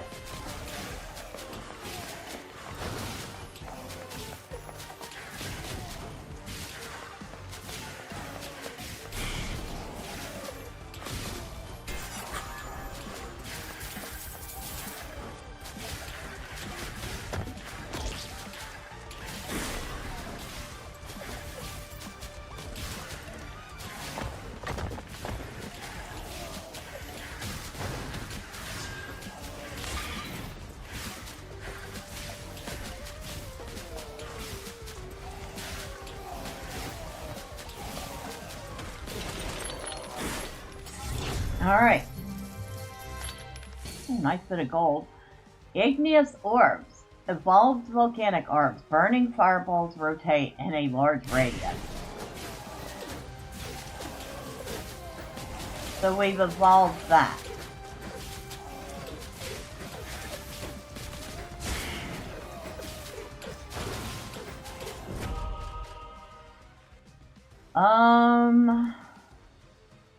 Should probably go with the Necromancer Gauntlets again.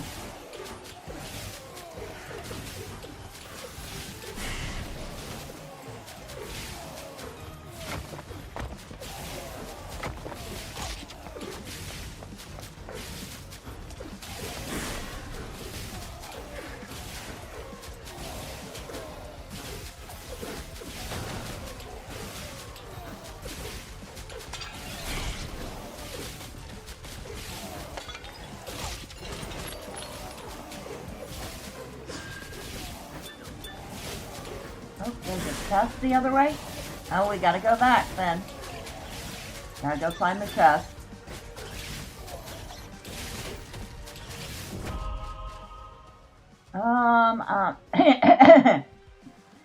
Yeah, we're gonna go with the travel boots because I'm feeling a little slow.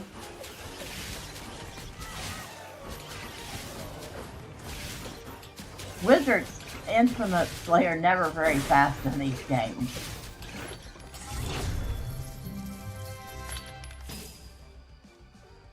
Oh, we've leveled up the Storm Javelin now. Nice.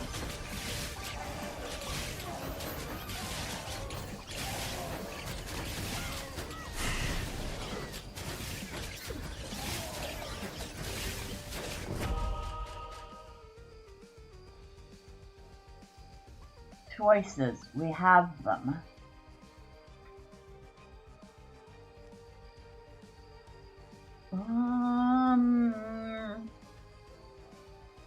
Go with the gauntlet.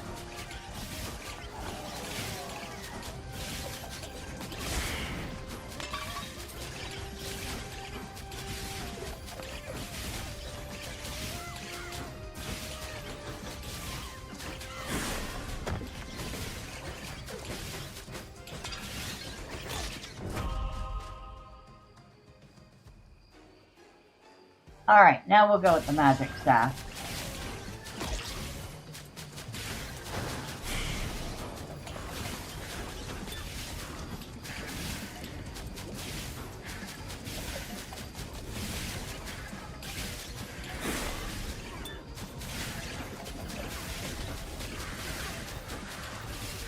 A wizard chasing another.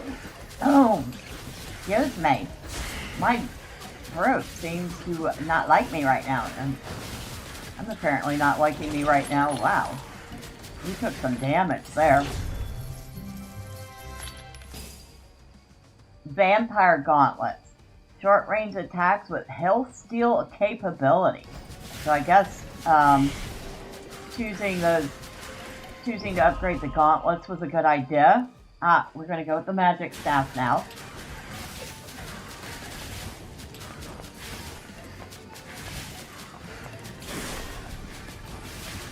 Now we have lifesteal.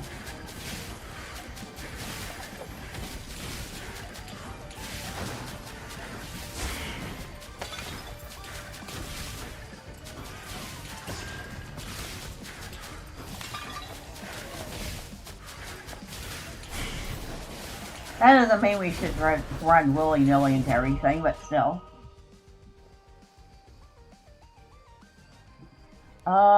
I'm actually going to go with the ice mirror this time. Storm Javelin.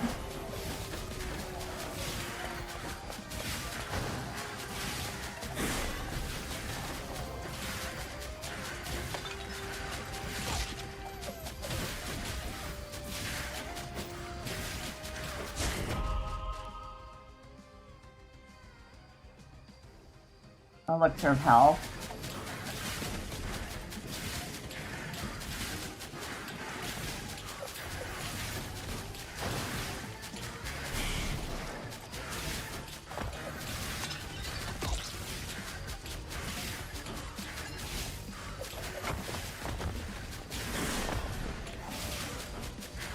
So you can see this is one of those games that's just fun to, you know, mindlessly chill. Maybe you put on your favorite podcast or YouTube streamer and you play it while you're listening to them.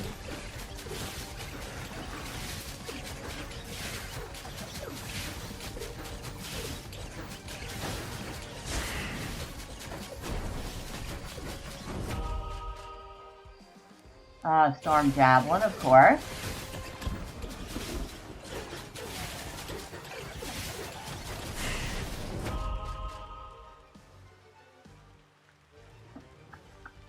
Looks her health.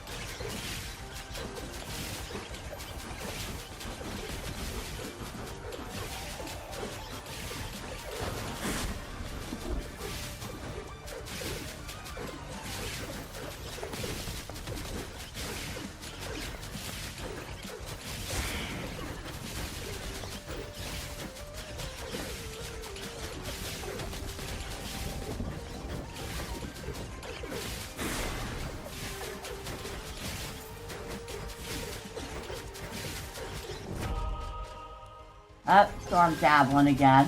Final wave.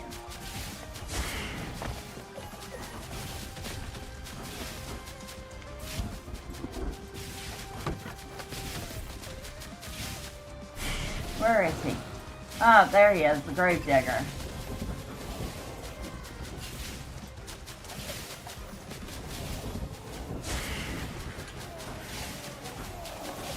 You're the troublemaker that's causing all this, huh? Well, it's so sad, too bad. You have to go bye-bye.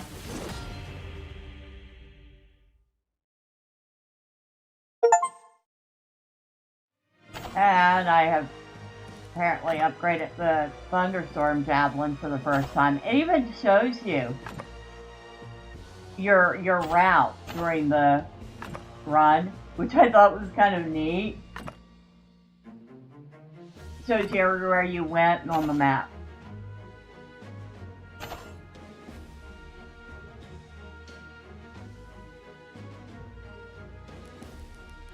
We've made 969 gold, 1,500 points. Not bad. Evolved Storm Javelin creates electrical pulls that slow enemies.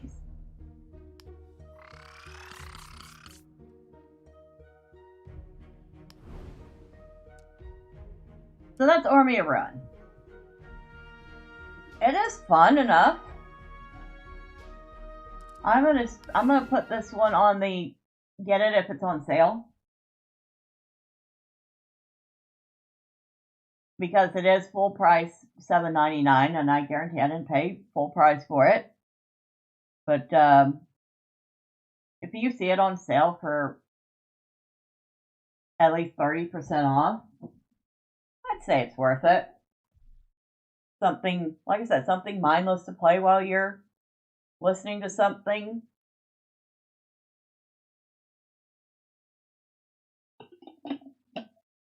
I wouldn't say it's the best in the genre, but it's not the worst. Trust me, I've seen much worse. What shall we play next? Oh, here's another new one to me. It's not new, but I just got it recently. Jotun Slayer, Hordes of Hell. And of course, again, it's Nordic theme. I do love Nordic theme stuff.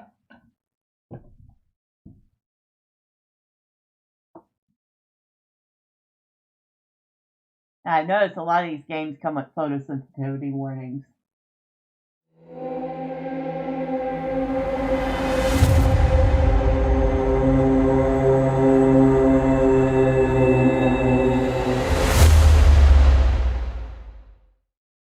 Kind of cool intro for that. Grindstone, huh? Why? Because you're going to be grinding a lot? Probably. Alright,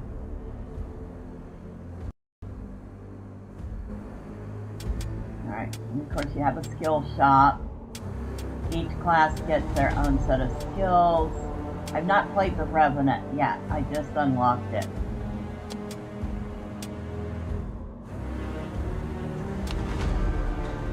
We're gonna play as the Seeress. Ever reclusive and mysteriously powerful, the Seeress has long been a shadowy opportunist and clairvoyant who seeks to outwit even the very ancients themselves with her mastery of the dark arts. She has just a wooden staff. We don't have any skins unlocked yet, but they do get skins. You can see she can have different look. I like that one. I like that one even more. So, I don't know who we need to unlock. Oh, you must own Freya's Gilded Armor Pack for that one. Okay, so there's some armor packs that you can buy in DLC. Of course.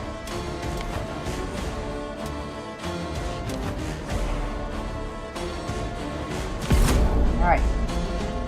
Now, there are objectives that you have to complete within a time frame to summon the final boss.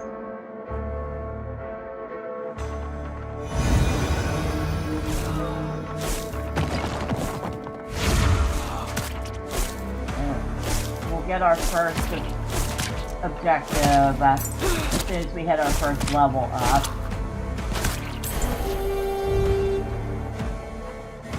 We're going to go with the Seeress. And we'll go with Winter Raven. Okay, our first objective is mushrooms.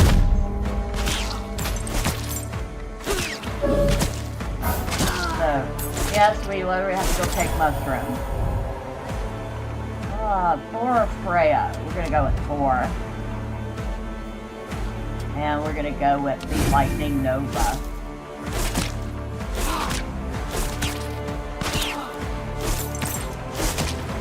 I love the music. It's very thematically appropriate.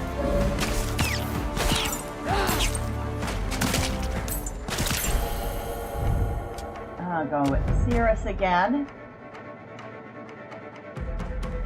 And we're going to go with Dark Wisp.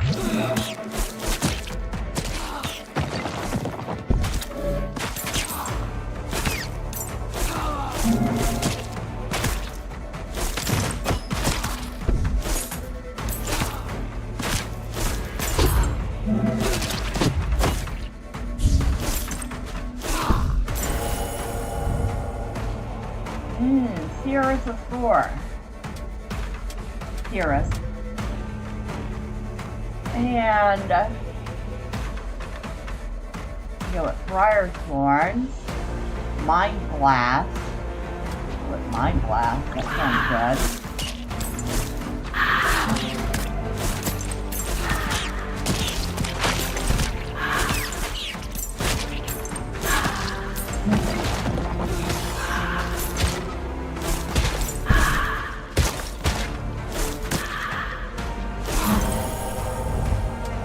Seeress. Healing Word. Heals a small portion of health when the Eldritch Ward is triggered. Actually, I'm going to go with Dark Wisp too.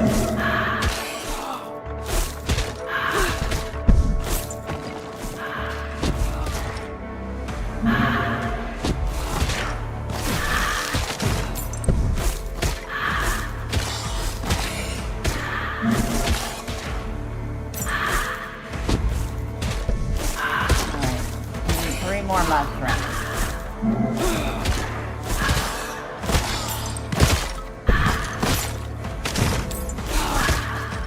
And it took me several runs to realize that the mushrooms show up on the map.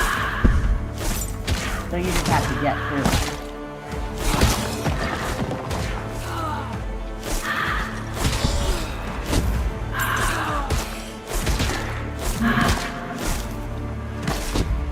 One more.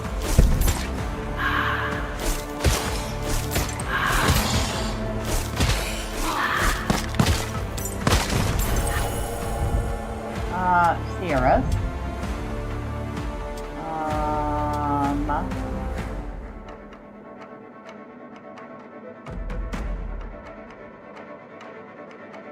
We'll go with Ill Omen. Additional bonus damage to enemies inflicted with Curse, Slow, Freeze, or Root.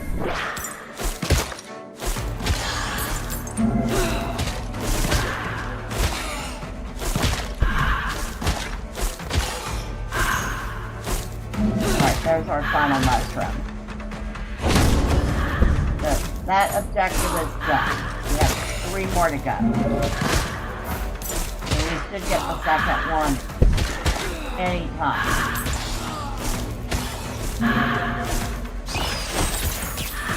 Oh, we just killed a loot goblin.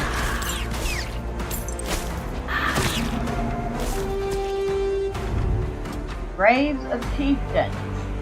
Mighty chieftains of old lay restless in the barrows, summoned and vanquished.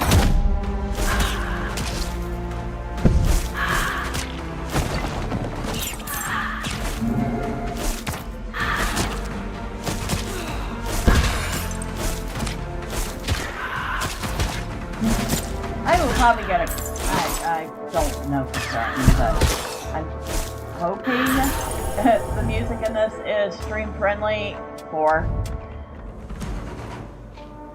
so we can get critical hit chance and damage. We can increase our health. We can get a storm of lightning bolts, or we could get Mjolnir. Returning Hammer of Thor. I've not used that one yet. We're gonna go with that. Oh, good. We're using Thor's own weapons.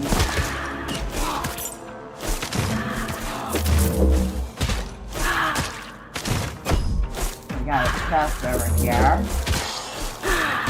Grab that on the way to all experience crystals in a large radius, pouch of coins, or healing herbs. We're gonna go with the magnet because it's just the most logical one. 4. Upgrade the hammer.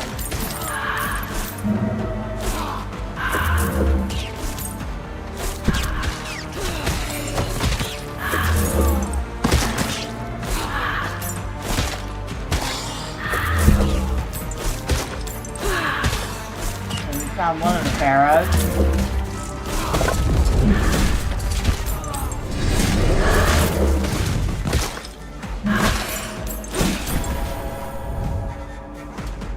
Oh, now we have our choice between Freya and Loki.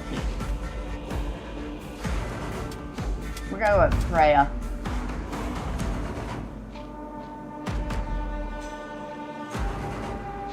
We can use Freya's sword.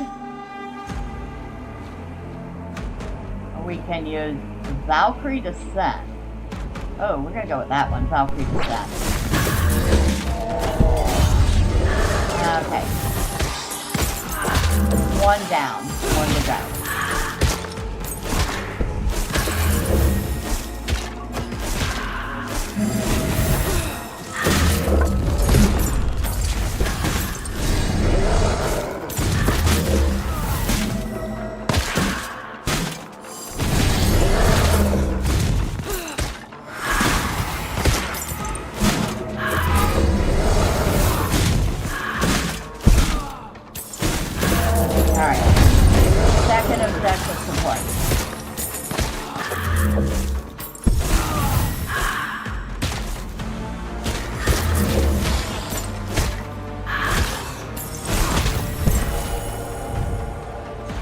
Alright, we can choose a subclass.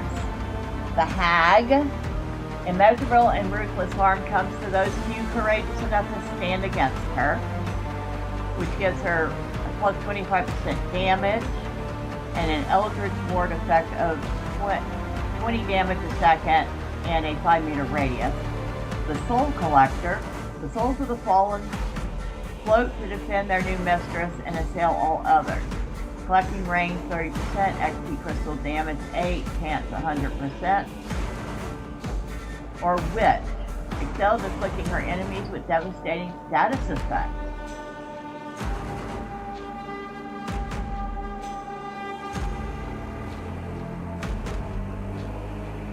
Oh.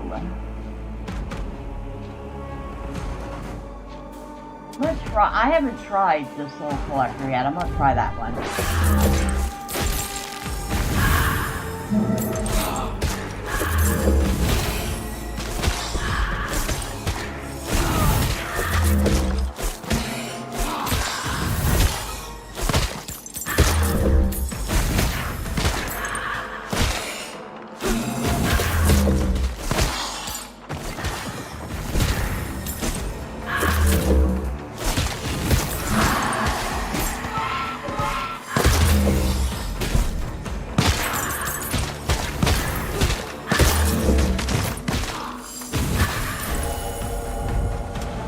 The Sierra.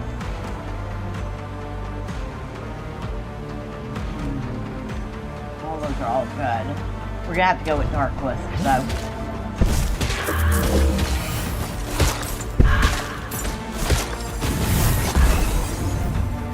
Elixir of Haste, House of Coins.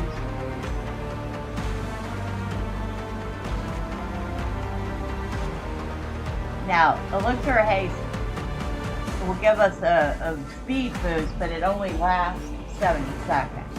Elixir of Bloodlust also gives us a critical hit chance, only lasts 70 seconds. I'm going to go with the Haste.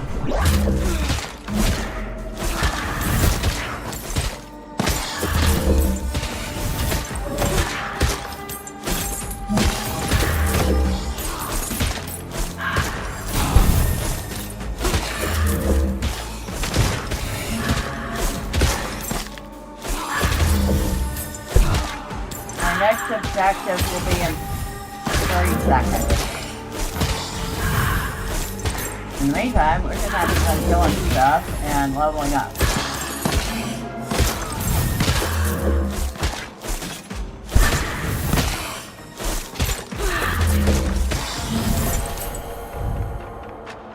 Sierra. Now we'll go with Mind Blast 2.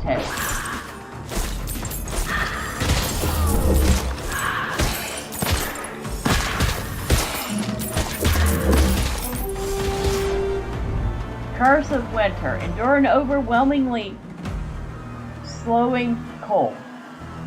Face it and survive.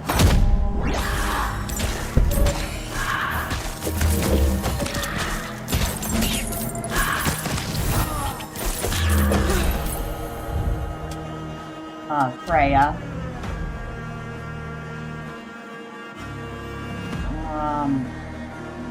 Upgrade Valkyrie to that.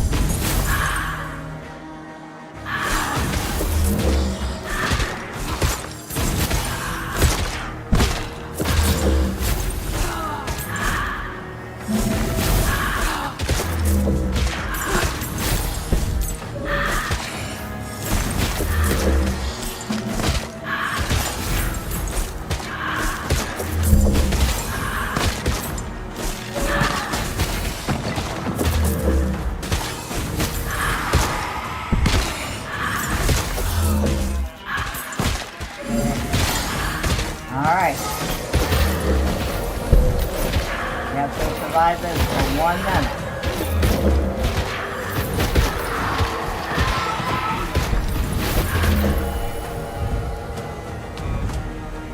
Mind Blast 3.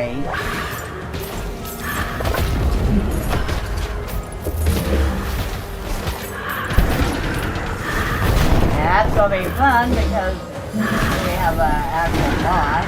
And we are too slow to actually get out of his way.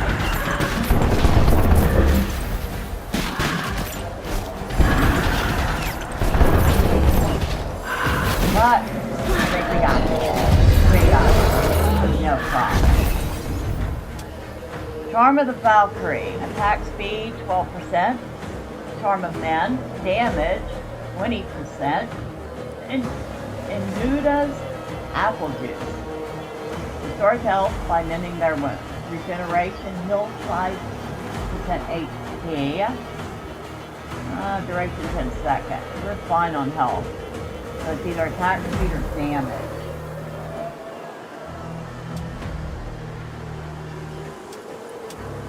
We'll go with the Charm of the Valkyries. We're going to do the attack.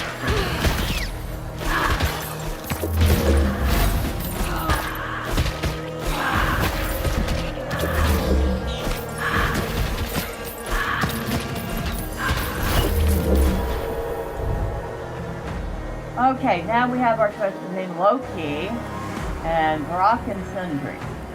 I'm going to go with Brock and Sindri.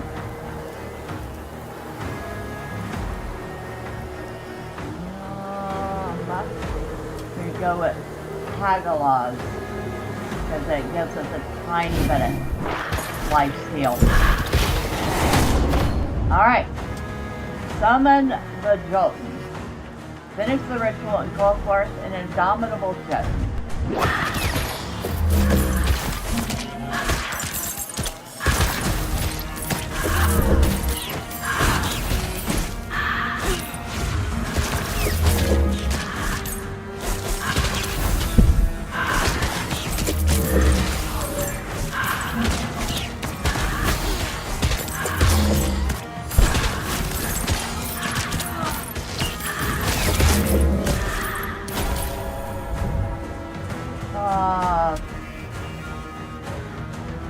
Freya.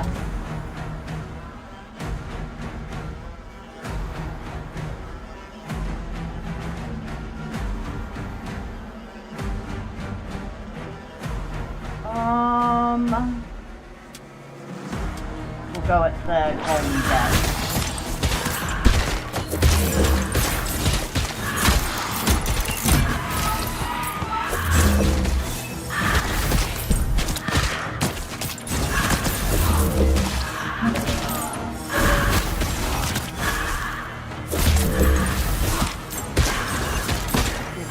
One more level real quick.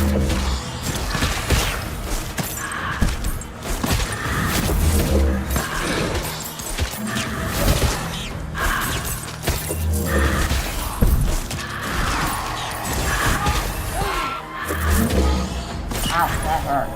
Okay. Cirrus.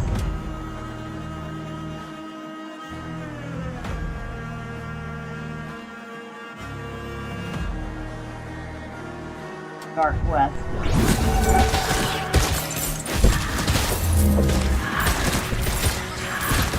Gak til mots vid Kuldans brott. And there is our boss. The Jotun.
Got it.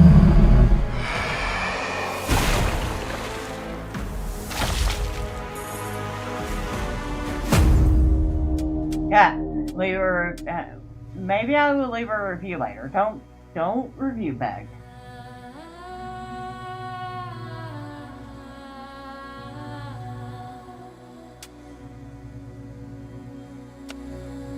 All right. I think she's a little tiny bit OP, but it could change as we progress in the game. So we ended up with 5 points to spend,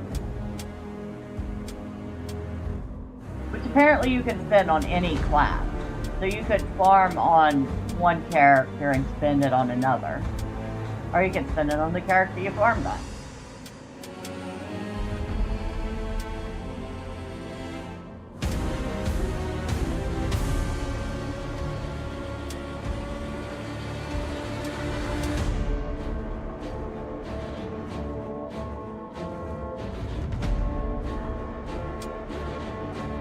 But there you have it. That is Jotun Slayer, Hordes of Hell.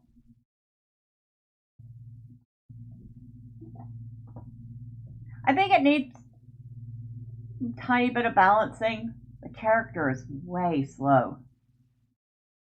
I'd like to see him a little bit faster right off the bat, movement-wise. But other than that, it seems like it's going to be a pretty solid game.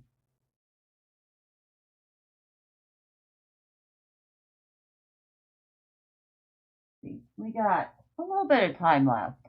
We could take a quick look at Twilight Survivor. This one's got a very anime aesthetic. It's cute. That's all I can say about it. It's cute.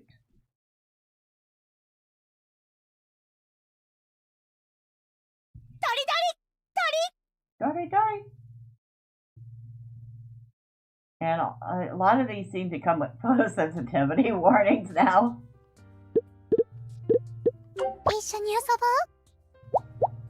So I've got 5 different characters I can play. Got Lilia. She is a melee character. She has high attack power and enhanced AoE attacks. She is a little fox girl, as you can see. Each of them comes with their own lore that you discover as you progress in the game.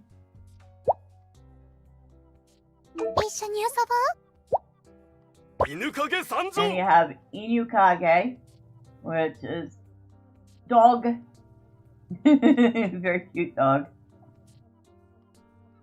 This is a ranged character, high critical chance, enhanced dash. He's a ninja. A mysterious creature from another world. We have Emberfire, ranged high frequency, change mode in place of dash. So he does not have a dash. What he does is become a turret. And there's Dory Dory. The Cursed Knight. Its background is a mystery, although it has valor and skill in battle. It's kind of cute. I don't think I've played this one yet. And I have not played Augustine yet. I had just unlocked him recently. Melee, balanced, fast development. The Saber of Dawn, a swordsman dedicated to safeguarding peace in the continent. I want to try him. We'll play him. So we're gonna start here in the we're gonna do this one because he's new. I don't have any upgrades for him yet.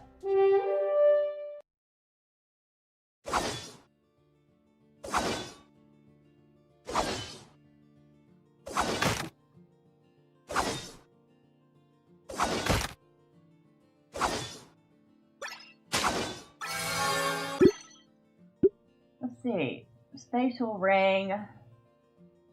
We're gonna upgrade his Dawn Blade.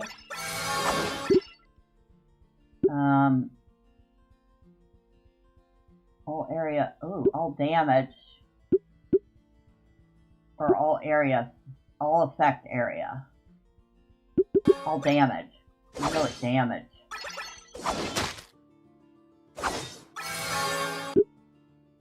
Fireball, war drum, or armor.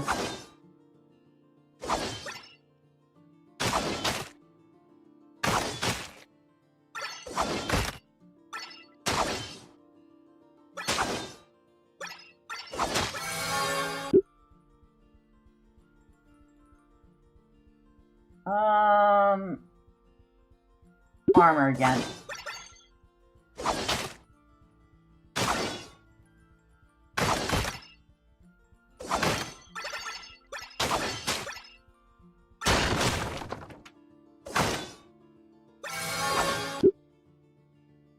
Giant cannon fires one slow-moving cannonball in a specified direction. Ratcheting disc. Those flying discs that revolve around you as they fly outward before returning. Or magical stopwatch. We can reduce our cooldown. What's a tough choice? I'm gonna go with the death. Steel armor.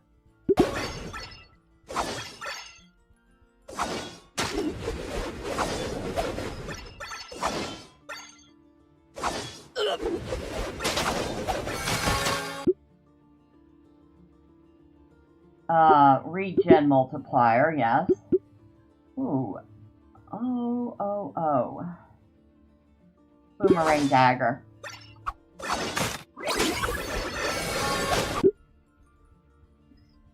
Steel armor.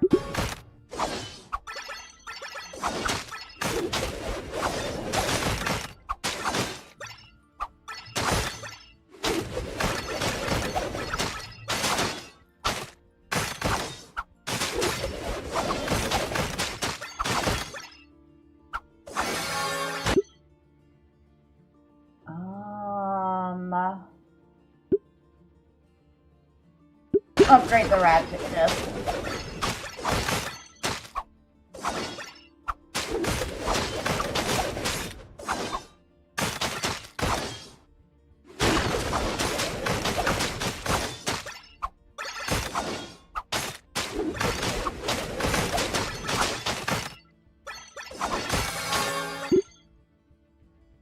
Update the Dawn Blade.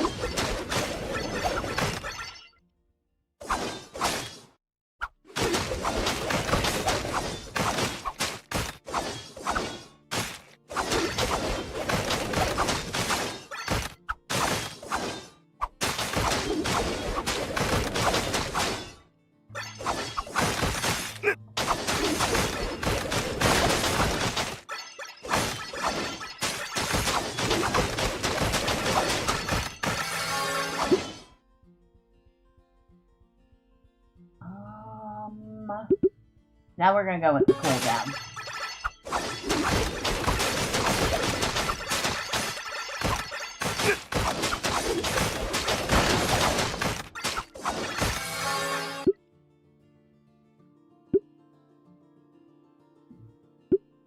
Critical chance.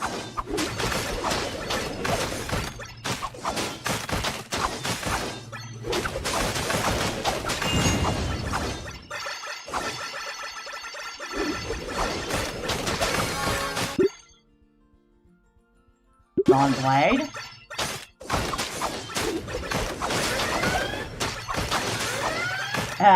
And they really like to announce that you have a boss coming.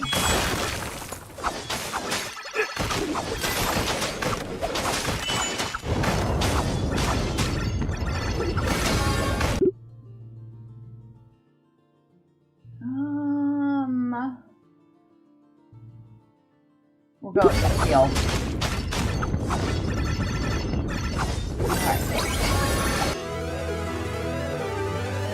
First boss is down. Where are we getting?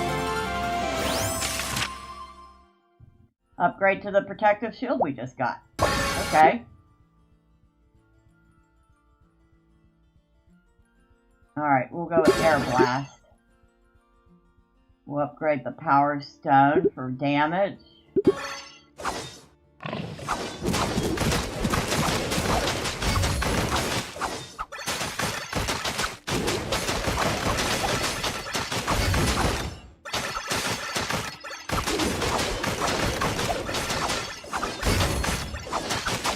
Realize we're playing as a little kitty character. Kind of cute. Shield.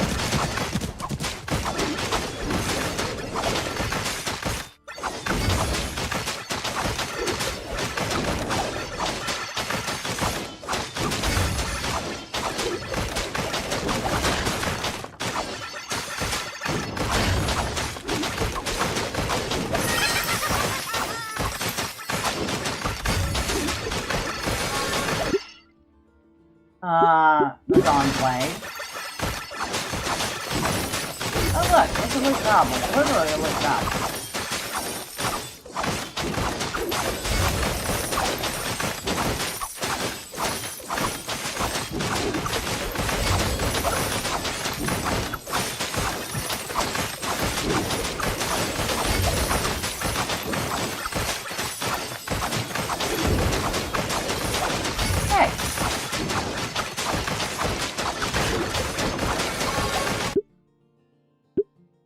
HP regen.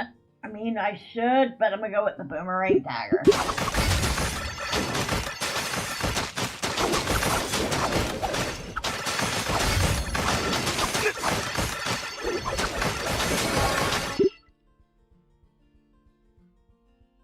Oh. Let's reduce our cooldowns more.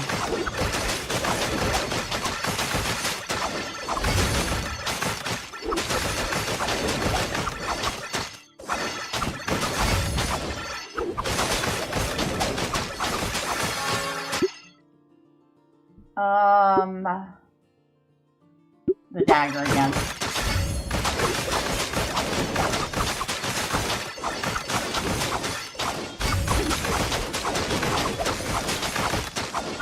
The mobs are cute too. I don't know what these things are supposed to be, but I almost don't want to kill them. They're absolutely adorable.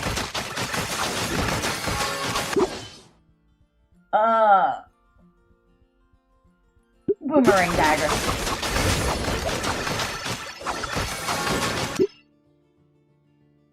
Alright. Shield.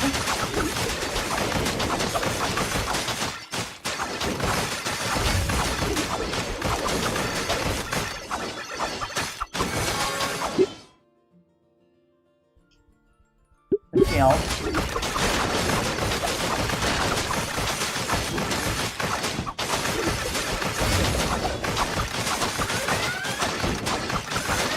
Another box coming.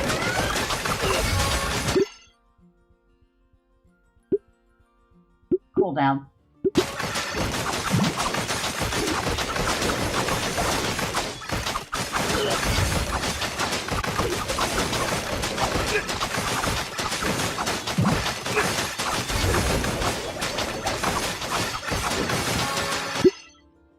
Oh, Saber Awaken. Shoot a large number of wind blades in a random direction. Yeah.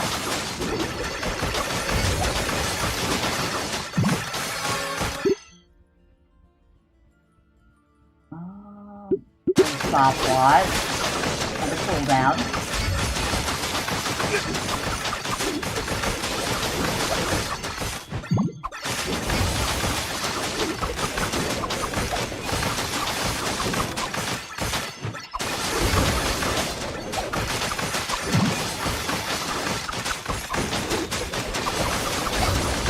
Ah, got the boss.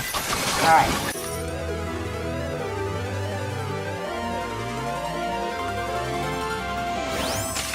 And we're up. Oh, Divine Shield. Summon permanent rotating shields around you to block incoming projectiles, damage enemy, and knock them back.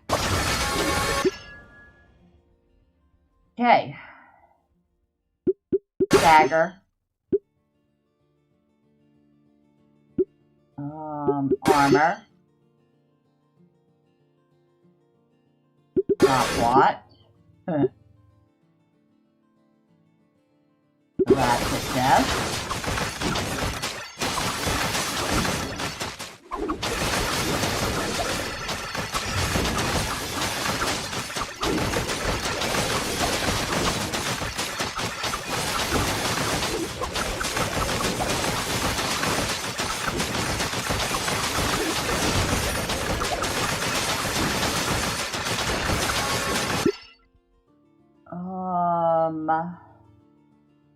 Alright, we'll go with the regen, HP regen this time.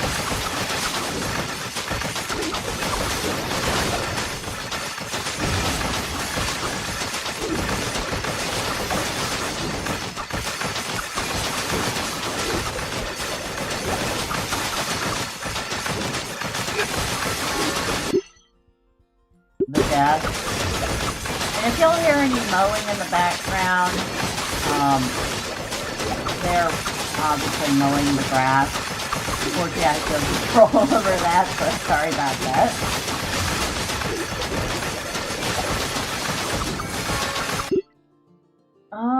The ratchet desk again.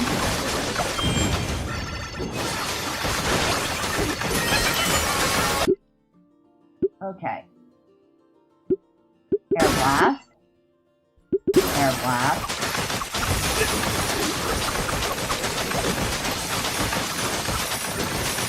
First we're gonna follow the wood goblin. This is first attack.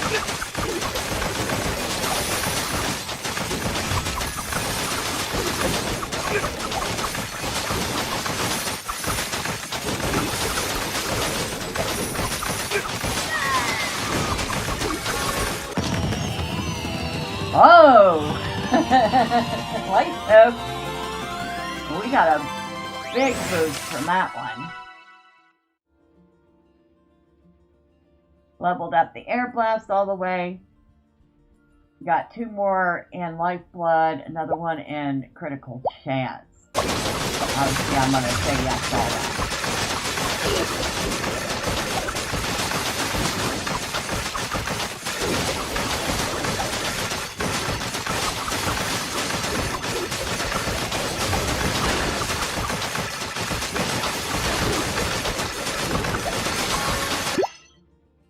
Oh, damn it. Need more damage. Another boss coming.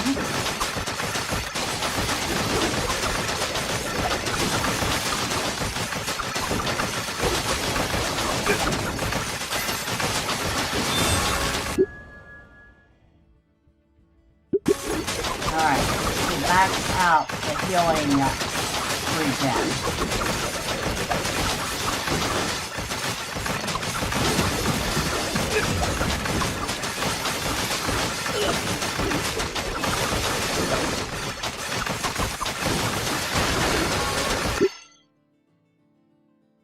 Damn it.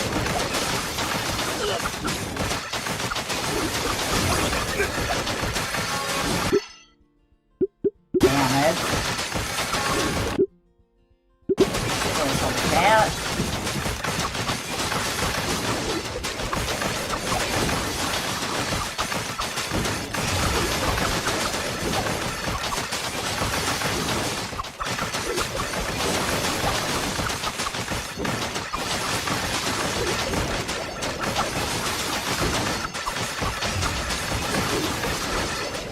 Alright, got that boss.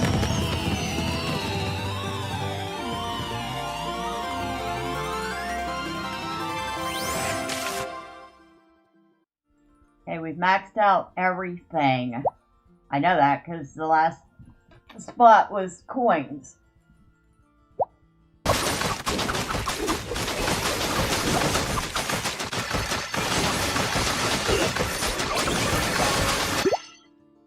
We'll get with the healing class.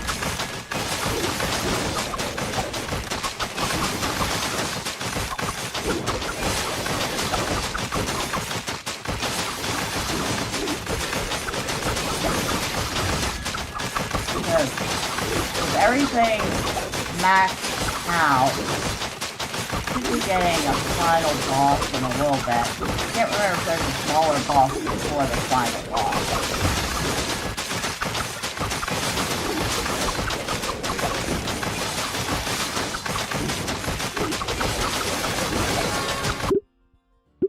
Coins.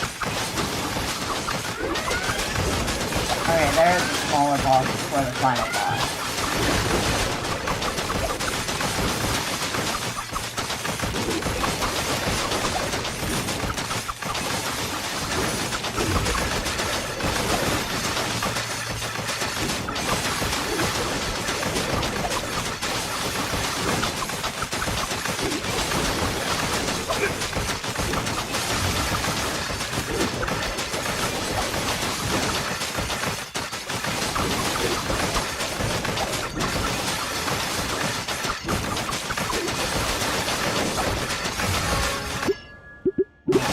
Take the healing that time.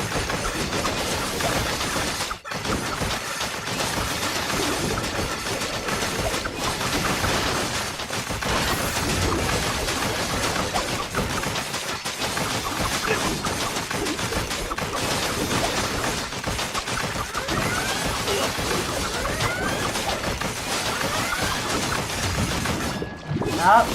There's the final boss.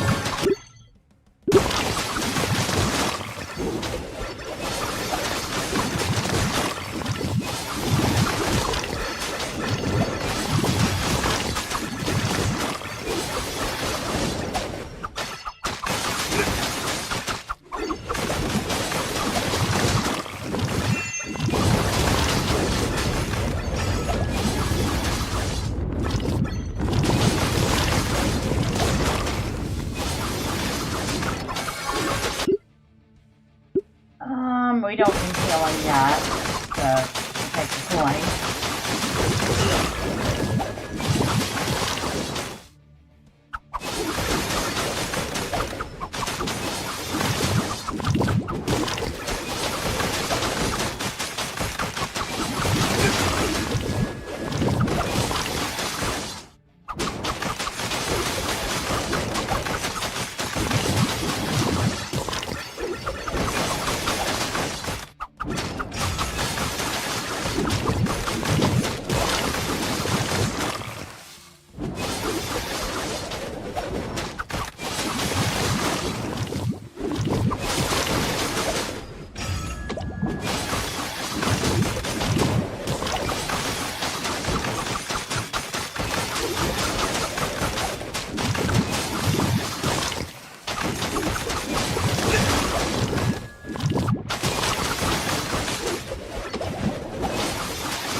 And as you can tell, the boss is a bit of a sponge, a damage sponge.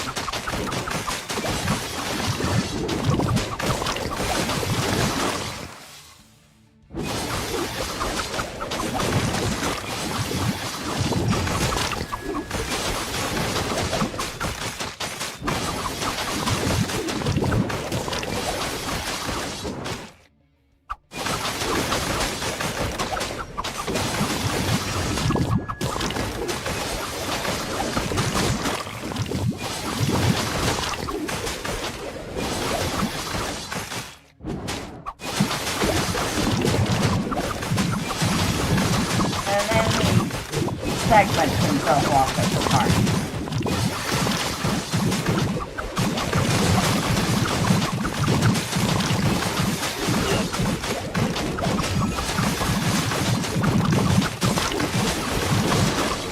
Because he's a slime, he can do that.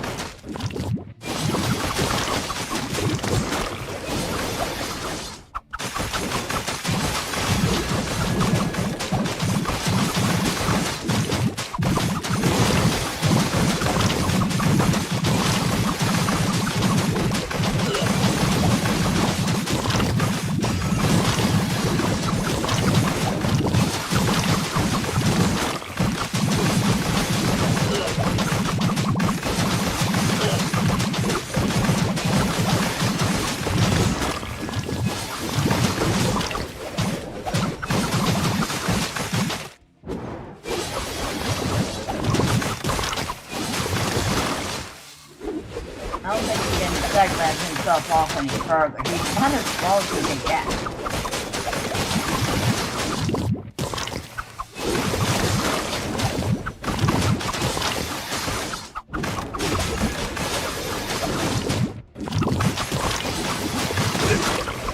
But smaller boss slime means faster boss slime. Oh, nope. He brought in backup. Take that back. You can't still. He can still cause trouble.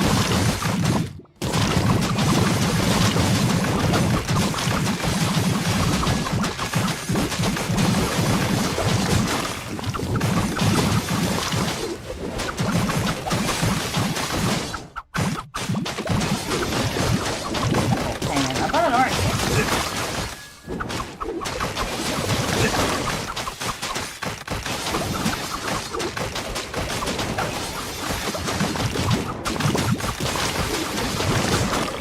You're a cute little pain in the butt. You're a pain in the butt.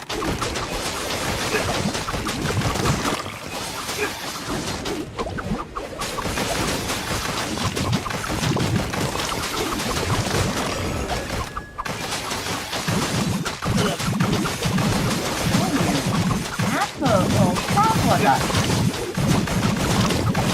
Just bringing in your buddies who you're fighting for you. They seem like a proper slime.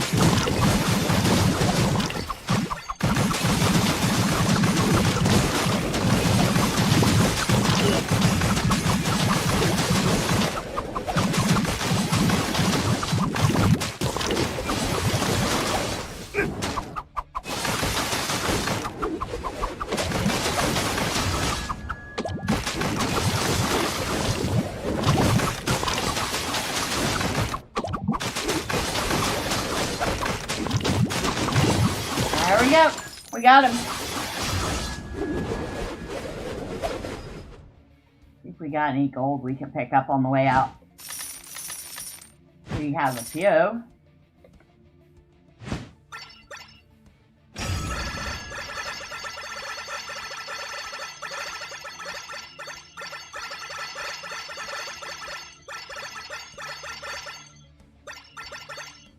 I think that's it. Alright. Return to camp. Oh, we only got a B on that one. Oh, that's why. Lost defeat time with a D. Ouch! He still did it. That's all that matters. And we have a new archive entry. New reward.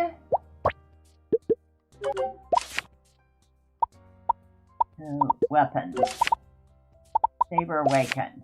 Shoots a large number of wind blades in random directions. AoE. With enough strength and numbers, even tiny ants can defeat a colossal mammoth.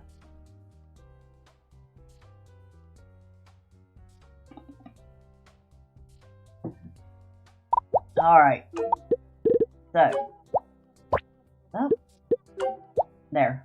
It would help if I hit the right button. That's Twilight Survivors. It's cute. It's cheap. It's $2.99. Definitely one that you could have fun with. Just because. And as you can see, at least 4 people that I know own this game, including Wolf of Midnight and Gold Classic Cage. So, yeah. I mean, it has some mixed reviews. It does need some balancing. I will say the characters do need to be a little bit faster. But for $3, sure, why not? You know? Now, we're going to end off with one of my personal favorites. As you can tell, I have currently 639 hours in this game. Soulstone Survivors.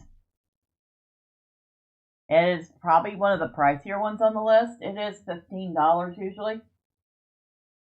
But it's fun. It is so addictingly fun.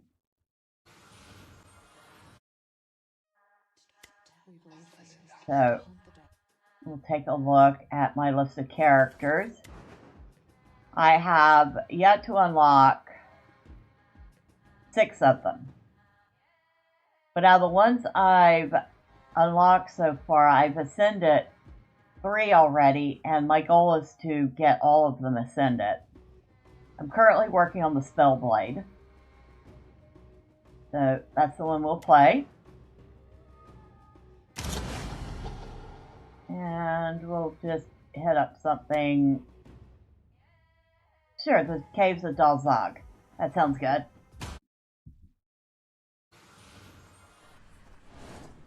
Darkness is no shield for my blade and magic. Now, his stick is these purple circles. He stands in them and gathers arcane energy. And I usually try to wait until the energy bar is full. Let's see. We'll go with Blizzard. A dark gift. What a good And then choice. when he steps through the rift, he gains extra attack speed. And I usually save going through the rift for the bosses. Oh yeah, we'll go with range of dance. Attack range. Looking for... Yeah, Arcane Overload will do. The perfect power for the perfect time. And I've been testing out different builds with him. I'm finding a mixture of ice and arcane with this particular weapon works incredibly well for him.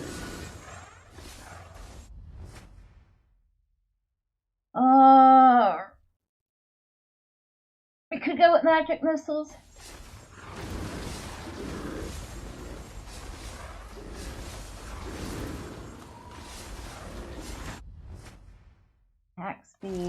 Yeah. Exactly what I need now.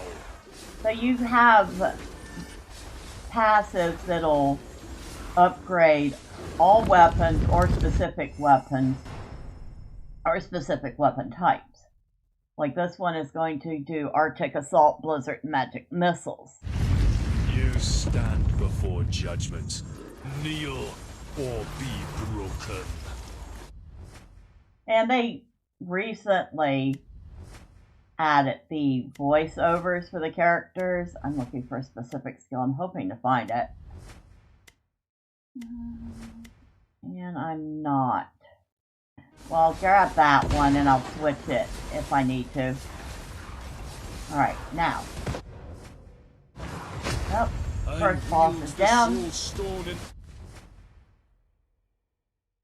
We'll go with multicast. More Rift Walker. Without lethality. Full extra health.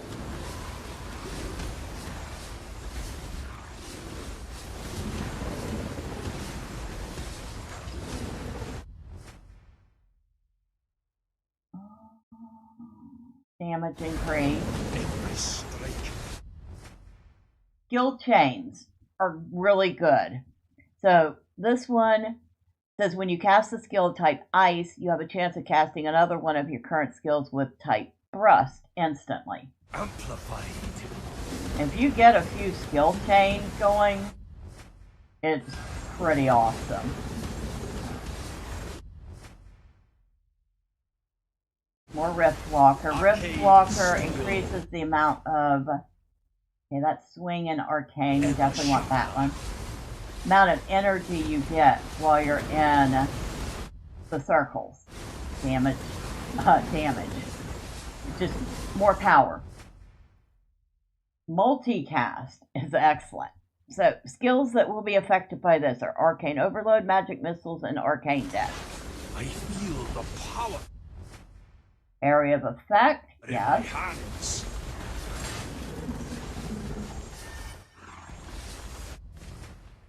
Another skill chain. More Rift Walker, yes.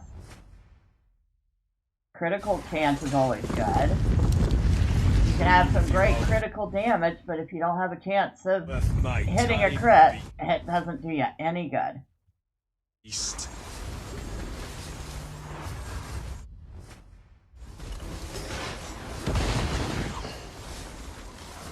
I'm going in without the Arcane, which means it's going to take me a second or two longer to kill this guy. Only a second or two longer. This was merely an execution. The true victory. More Rift Walker. More skill chain. And attack speed.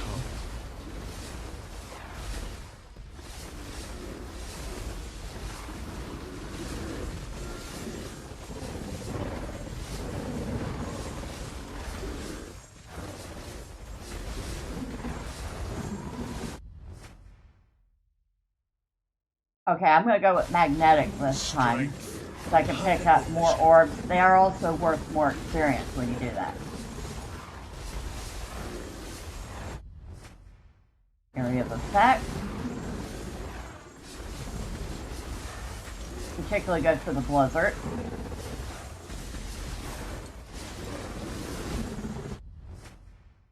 More damage.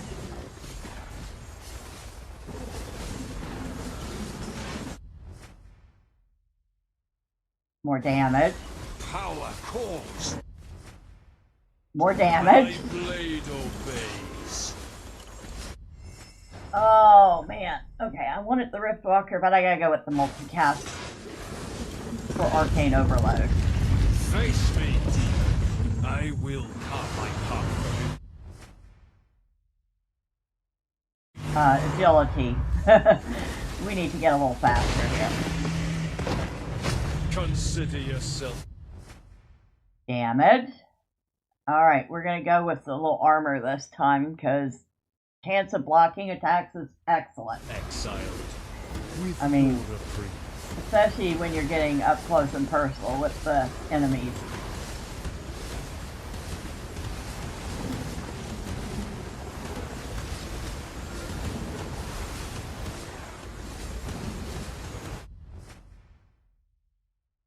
More armor.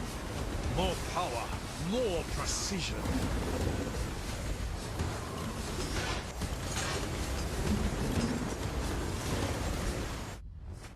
More damage.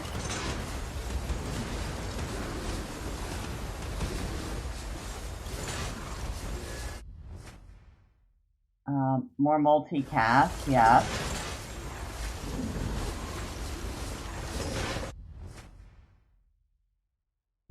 Oh. So we got a couple of really good choices. We can increase this skill chain.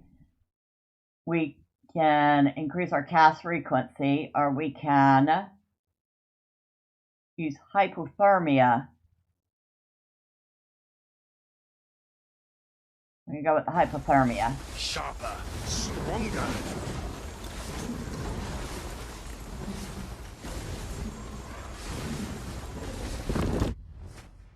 More damage. Damage. Begins. Always good.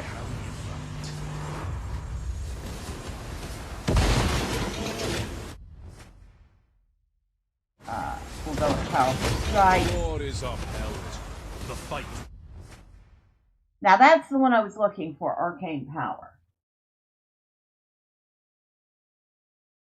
But I think we'll be fine without it.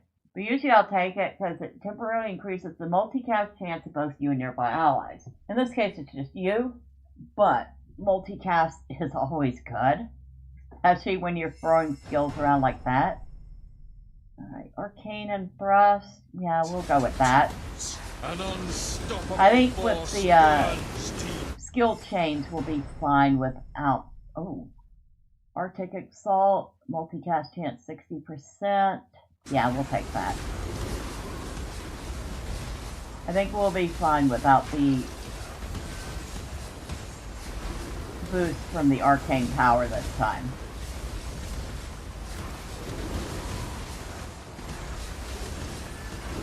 As you can see, this kind of gets tactic quick.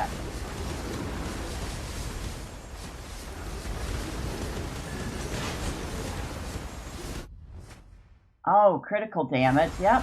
strength. Also doesn't help if you have a good critical chance, but your critical damage sucks.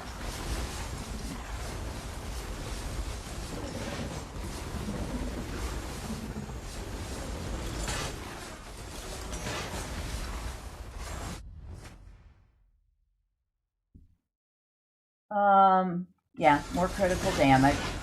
It was only a little bit more, but I will take it. Another foe shall learn the lesson of my blade.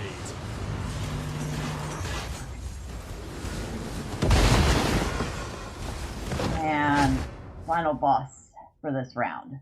Now we'll go with a little more Riftwalker. We rise as one, they fall as many. Now you get your choice of 3 portals in the first round.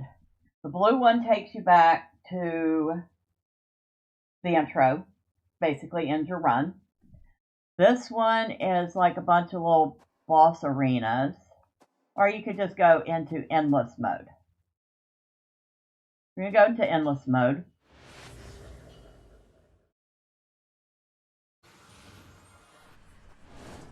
I bring the blade. The Void King brings the Riftwalker increases the damage modifier of your cosmic form. Or damage increase on arcane overload or horrific presence. All your attacks may now apply disarray. I'm going to go with Riftwalker, because since that's his main thing, improving that always helps.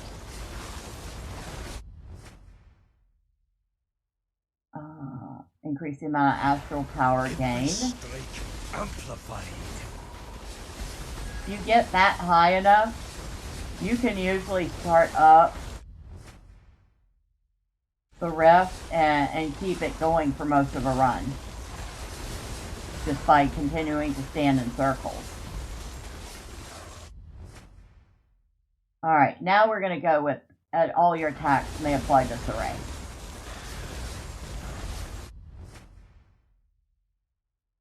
Agility. Exactly what I need now. There's so many different ways to play different characters.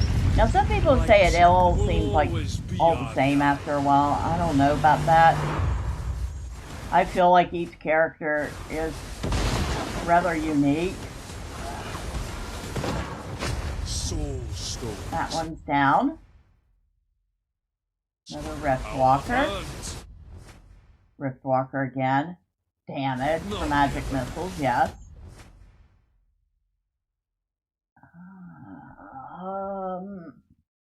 We're gonna go with the block power.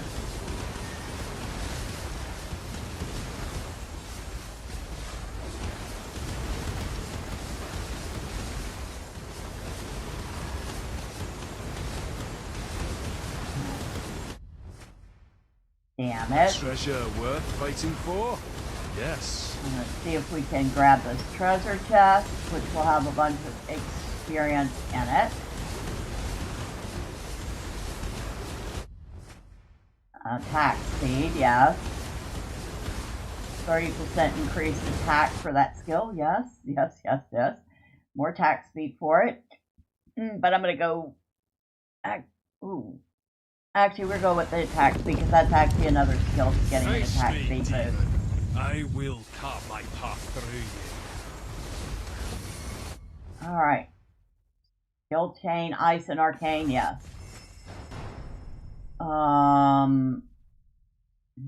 I guess we have to go with the skill chain. Alright.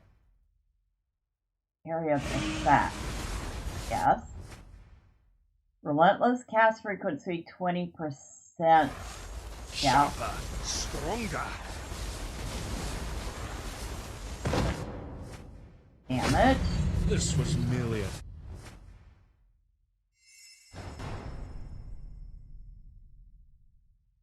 Oh, both of those are good, but I gotta go with the multicast. We'll go with a little extra health. The true victory is yet to come. Grab this.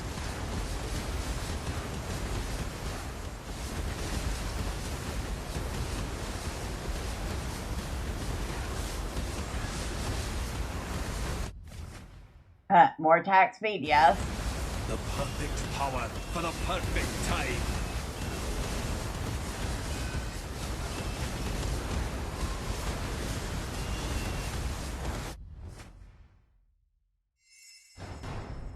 Oh. A damage modifier is so nice. But multicast chance is really nice too. I guess we gotta go with the multicast.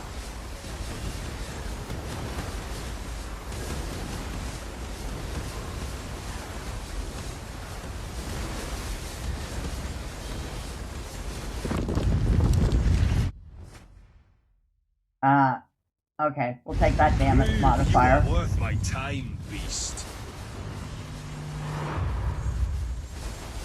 Hello. Goodbye. War is upheld. Okay, we gotta go with some agility now because we're a little slow. Rift Walker. The fight continues.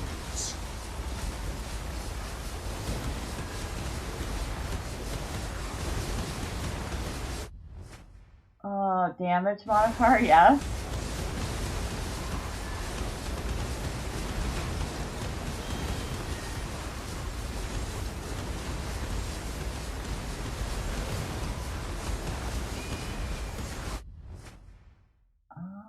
Now, a little more agility. A dark gift.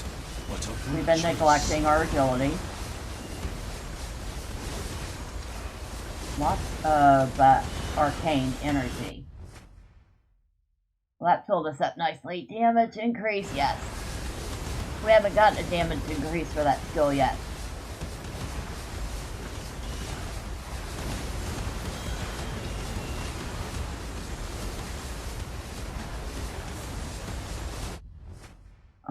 Area of effect for Frozen Blade, Magic Missiles, and Arcane Disc, yes. Arcane steel ever sharper.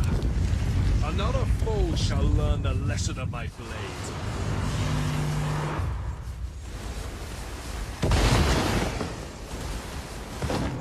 Alright. That's down. Oh. We'll go with powerful strikes. Gives us a little bit of extra Consider damage yourself modifier. exiled with no reprieve.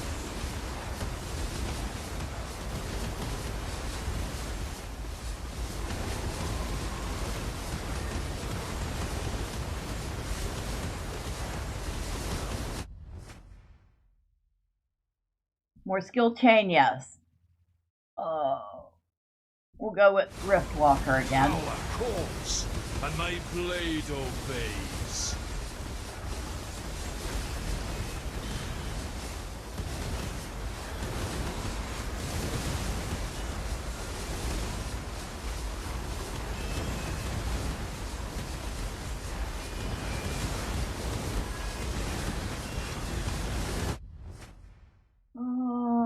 Agility.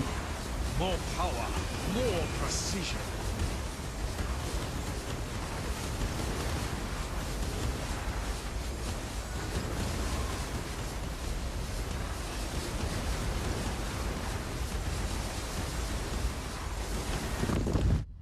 I think one of the reasons I like it is because it is so chaotic. Attack speed. You stand. And this is actually judgment. pretty tame. Kneel. There are some Broken. characters and builds that you can create that will just light the whole screen up. Now, if any game needed a photosensitivity warning, this is it. Okay, Order armor power. reclaimed, but many more souls still await judgment.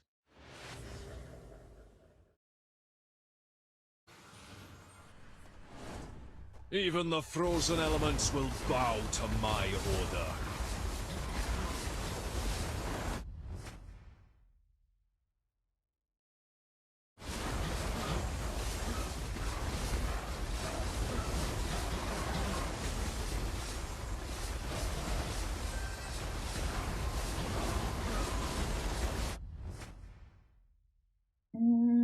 Attack speed.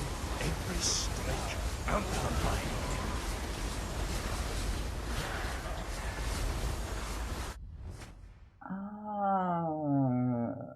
Agility.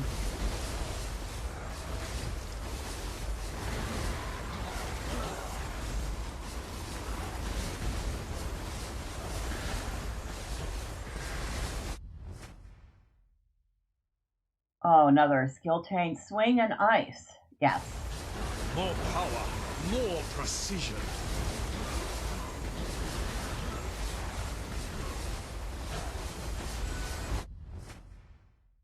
Critical chance. Yeah. We'll increase our critical chance. You stand before judgment. Kneel. Oh. Critical chance or that damage? Oh, that damage modifier is too good. Or be Gotta get it.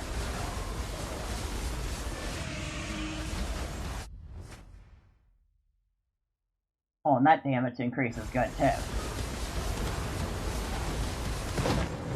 Souls. Alright. Skill Stones. chain. More agility. Earned, not given.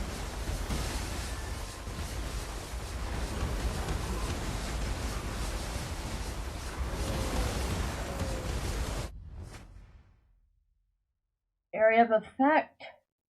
Sure.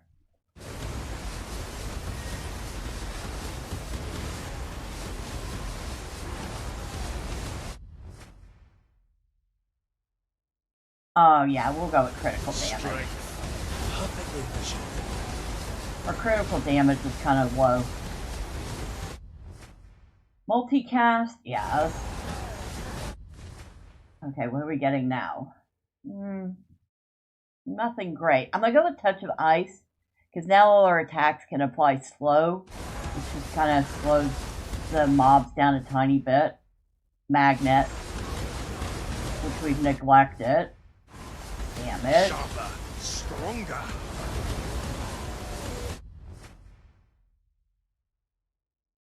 Attack speed. And that was for the arcane desk. Damage increase for Frozen Blade. Another foe Absolutely. shall learn the Can't turn lesson that of down. my blade. More. I think we should be good with agility after that. The Lord is upheld. Unless we get a really good agility. Riftwalker. Because that one increased damage in our Rift form. Ooh. When you apply Disarray, you may now apply Bleed. Yeah, we'll do that. Another damage type is good.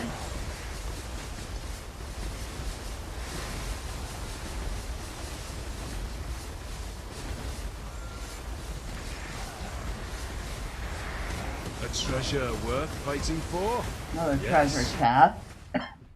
Critical chance, yes. That brings us critical chance on some of our skills up pretty high now.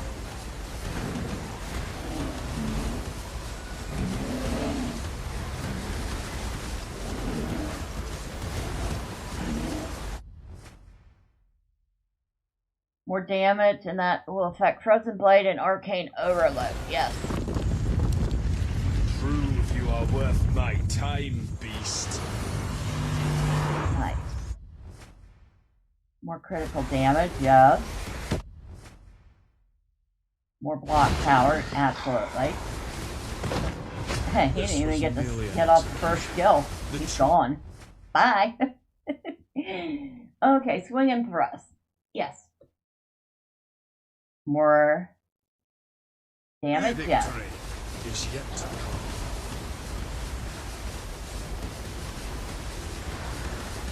Ooh, we took a hit there. Okay, multicast on Frozen Blade or multicast on Arcane Overload, Magic Missile, and Arcane Disc. I mean, that's good, but I think we're going to go with the Frozen Blade. I feel the power in my hands.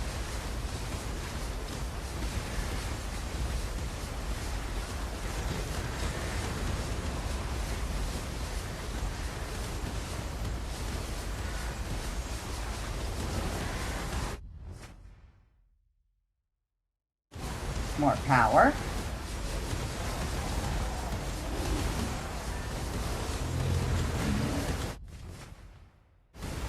That area of effect is good.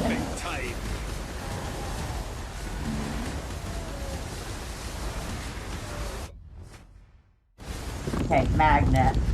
We're not getting nearly enough experience.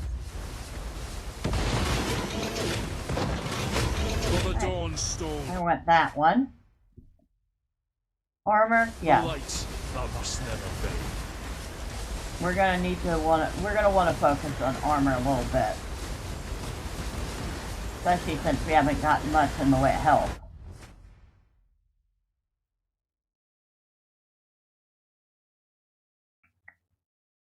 Arcane Overload, Magic Missile, and Arcane Disc will get an extra 8% critical chance. I think we have to go with that. Gift. More block power.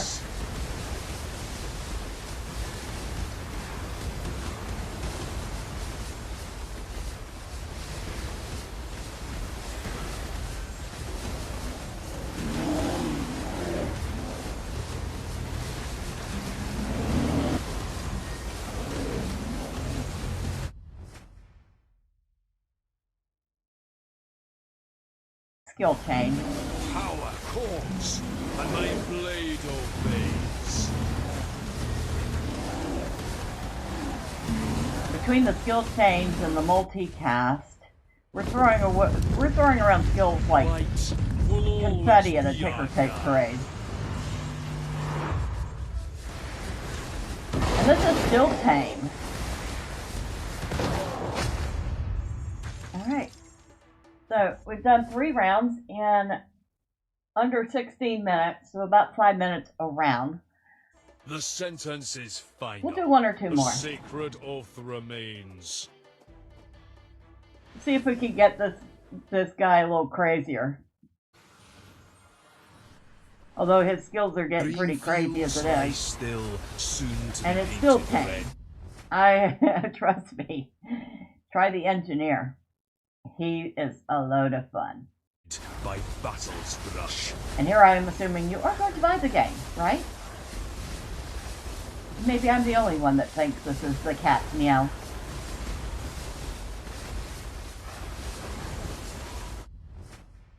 More damage.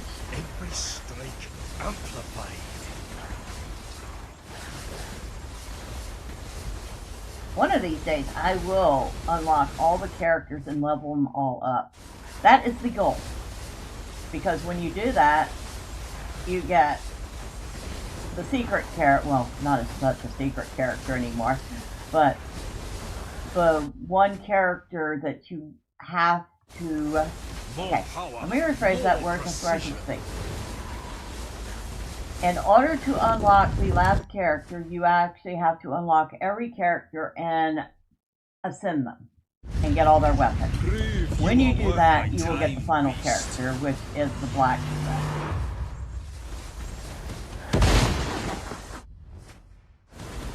And from what I can tell, the blacksmith does not have his own special set of weapons and skills. What he has is the ability to use everyone else's weapons. Multitask.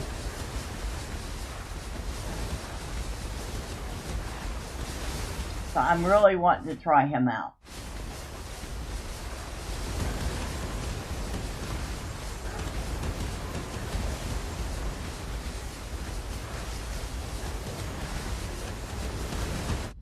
Now I didn't even buy this game full price. I bought it when it was on sale for like, I think like 40% off. So I only paid like $8 for this game. For $8, and I've managed to get 600 hours out of it so far. I'd say that's huge, huge value proposition there. And I know I just sounded like a business person. There you go, figure. My associate's degree is in business. The lesson of my blade.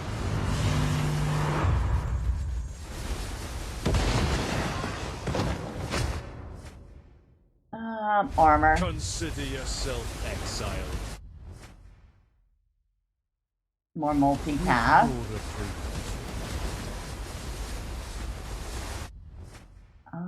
Merciless.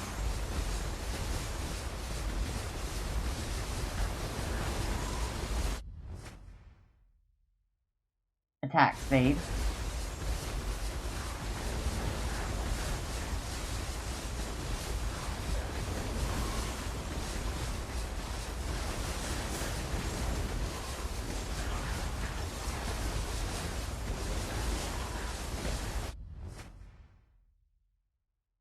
Skill chain. Sharper, stronger.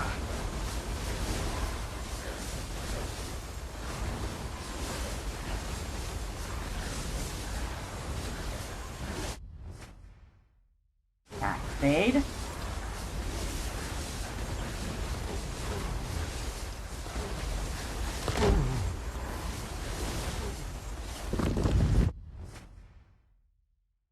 Armor.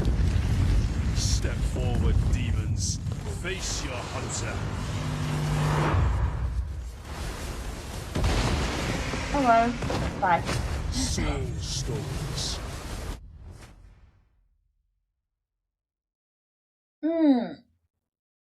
Area of effect, area of effect. Okay, this one would be Assault, Arctic Assault, Frozen Blade, and Blizzard. This is Frozen Blade and Arcane Overload.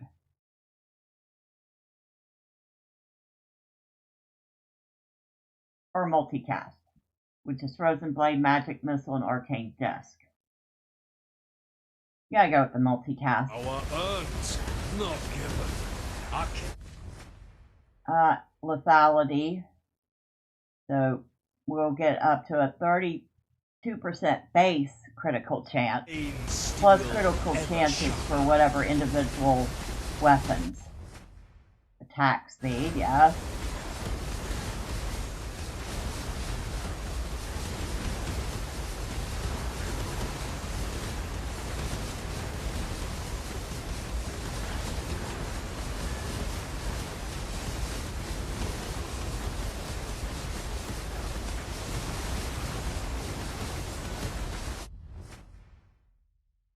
Sub-Zero, critical chance.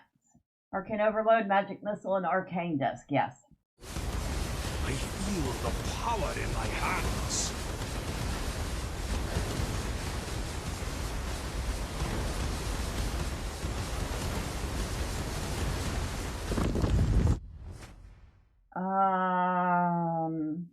Magnet.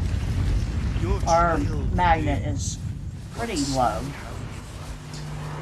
which means we're not getting XP fast enough. This was Bye.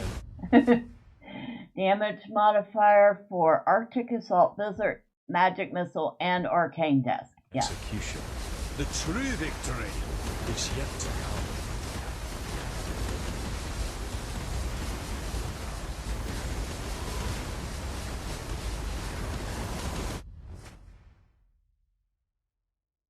Damage increase for Arctic Assault, yes. Exactly what I need now. Attack speed for Magic Missile, yes.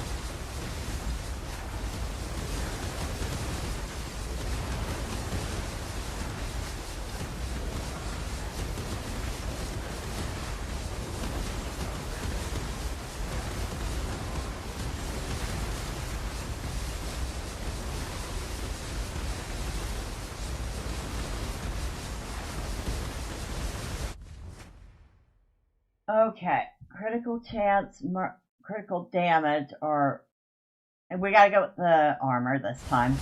Power calls, and my blade obeys. So this is just endless. I mean, I chose the endless, and you go as far as you can until you know, the mobs outpower you. You are nothing, demon. Prove me wrong.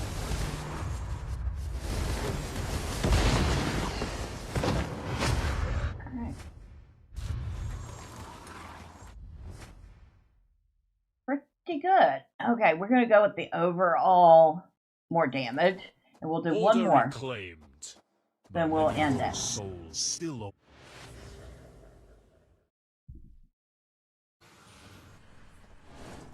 Let's begin.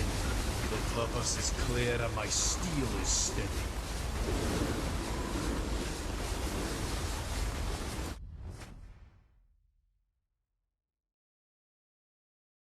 Damage. Yes.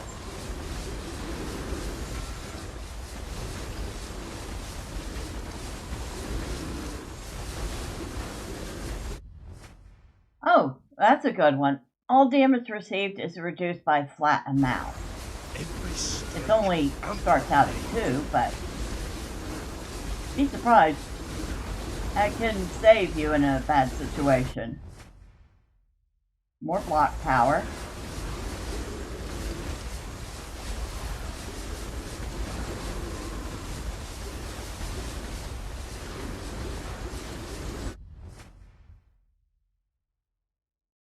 Multicast or damage increase. Good morning, golden apples. I guess maybe it's kind of afternoon now. Doing fine. We're gonna go with multicast. Doing fine. We've been taking a look at some Bullethell games. Some I recommend, some I'm like, if it's on sale, and there were a couple, including one that delisted now, that was so bad that it was a scam. Consider yourself exiled.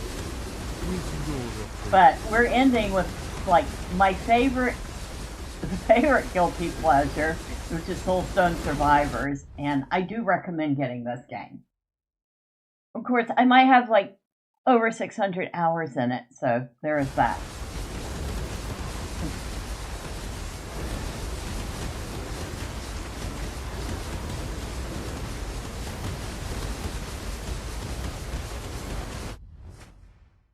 Alright, we gotta go with armor. More power, more precision. I'm like, whoa, what's this game? It looks beautiful. This is Soulstone Survivors. It is like Honestly, with 600 hours in the game, I will have to say it is my favorite. Hunter. Now we're gonna go with some extra health, because that was too good to pass up. Bye-bye. Bye-bye. Go away. Thank The you. Lord is upheld. The fight continues. And there are so many characters to unlock. There's like 23 total, I think. I haven't unlocked 6 of them yet. And out of the ones I have unlocked, I've only ascended 3 so far. This guy will be the 4th. Exactly what I need. Ow.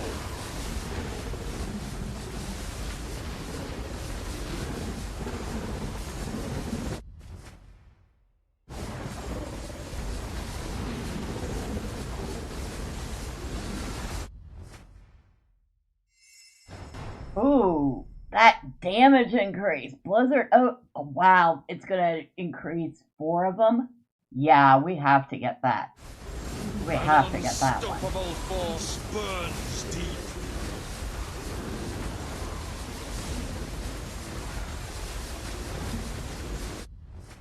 Alright. Oh. We'll get a little extra health. Why not?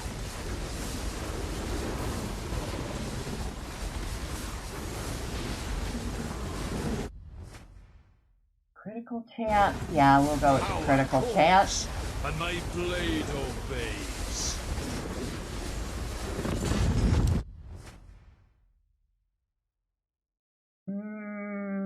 Armor.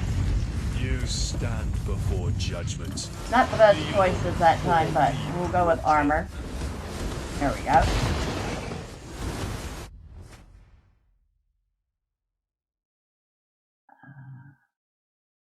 I gotta go with this one because it does less, it's a less of a damage modifier, but it is a damage modifier.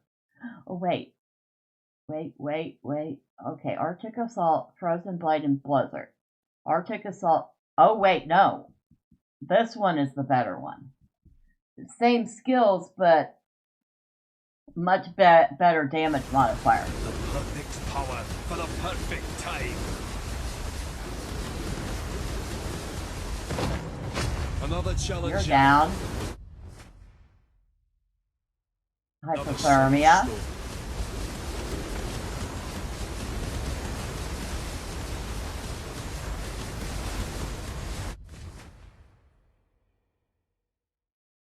Horrific present. All your attacks may now apply disarray.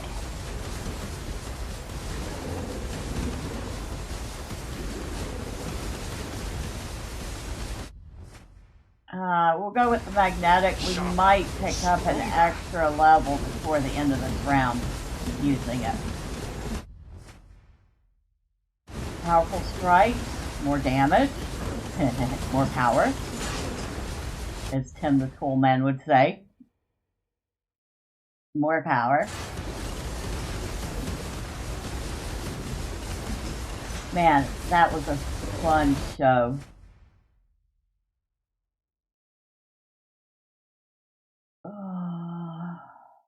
We have to go with that one. It needed the damage boost more. Until light. Merciless. Critical damage. Oh, and this biatch.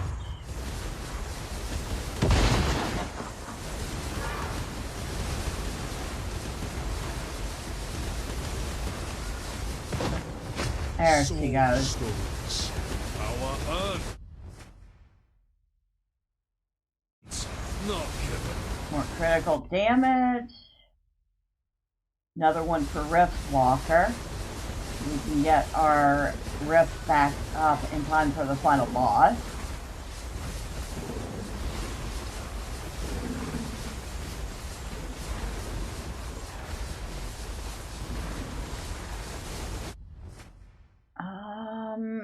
Skill chain. A dark gift, but a good choice.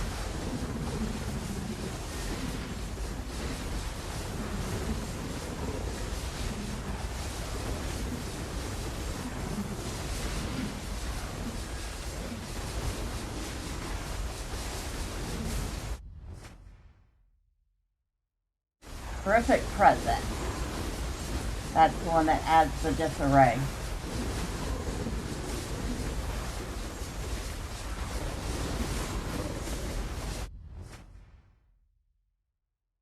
We'll go with Resilient. Arcane steel ever sharper.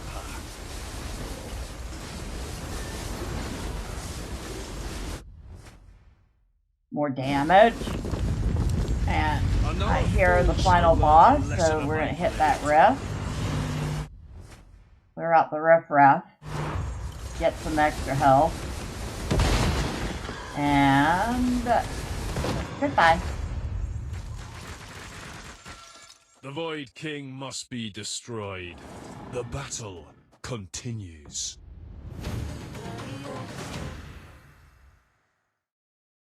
Okay. Are we gonna get... Oh, not quite enough to get two extra levels. Darn it. So we'll go into the skill trees, and as you can see, there's the skill tree for all the survivors I have unlocked. And the ones with portraits are the ones that I have ascended so far. So that's the Barbarian, the Pyromancer, and the... Is that the Houndmaster? Yes, that's the Houndmaster. So we have a point to spend here.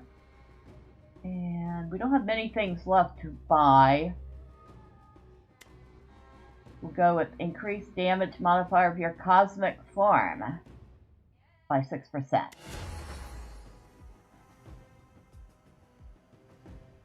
And you have this section, it's called Runes. You actually can create your own rune sets. So for this run I had Weapon Expert, which starts the game with the special weapon skill for your currently selected weapon. Unexpected Arsenal adds all unique weapon skills that you have available for your character to the skill pool, only for weapons you already crafted. Skill Affinity Ice. You are guaranteed to be offered only skills that contain the type Ice the first time you're offered active skills, if possible. If you have multiple affinities, they will happen one at a time. Well, I only have the one affinity. Then under here, I have Sure-Footed. You take 15% less damage from all sources, and you are also much more resistant to pushback. Healing Flow. Recover 15 health points for every 100 enemies killed. Synergetic. Increases the chance of being offered synergy power-ups where applying a positive or negative effect can chain and apply another effect, and increases the chance of those synergies happening by 50%. Which is why synergies work so well on the character. And Death Touch. When you kill an enemy, there is a 20% chance that it will explode, causing the following effect at their position. Causes the enemy to explode, causing damage and applying poison in an area. So that's the runes I was using for that run. And the Spellblade, I have not unlocked the last weapon yet. But I have the first one, which is the Silver Spellblade, and it comes with Arcane Slash. The Arcane Scimitar, which comes with Slash, not to be confused with Arcane Slash, there are two different skills. The Ice Lord Blade, which is Arctic Assault, and the Scorching Edge, which is Firestorm. We're using the Ice Lord's Blade.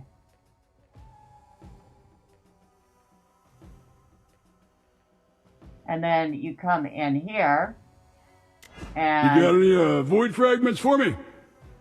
This is the blacksmith. So this is the character that you unlock once you've unlocked all the other characters and max them out.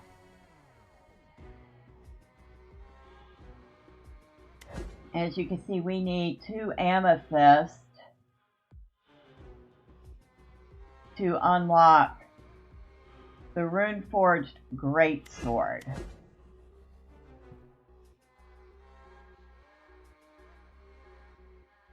And the weapon skills for that would be Piercing Tempest and Seeker Blades. That actually sounds pretty flippin' awesome. I'm gonna have to work on unlocking that. So, Let's spill some blood. there's the Barbarian, who is very eager to spill some blood. Burn them all. There's the Pyromancer, and as you can tell, she will happily burn everything in her path. All right, time to hunt. The Hound Master, and some reason he sounds like, I don't know, Elvis Presley or something. He's got a very country twang.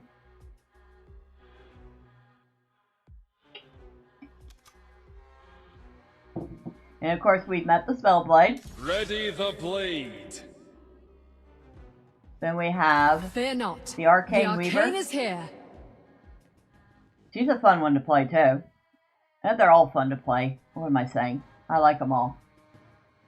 Aim true, strike hard. The Sentinel. And of course, she's kind of a huntress.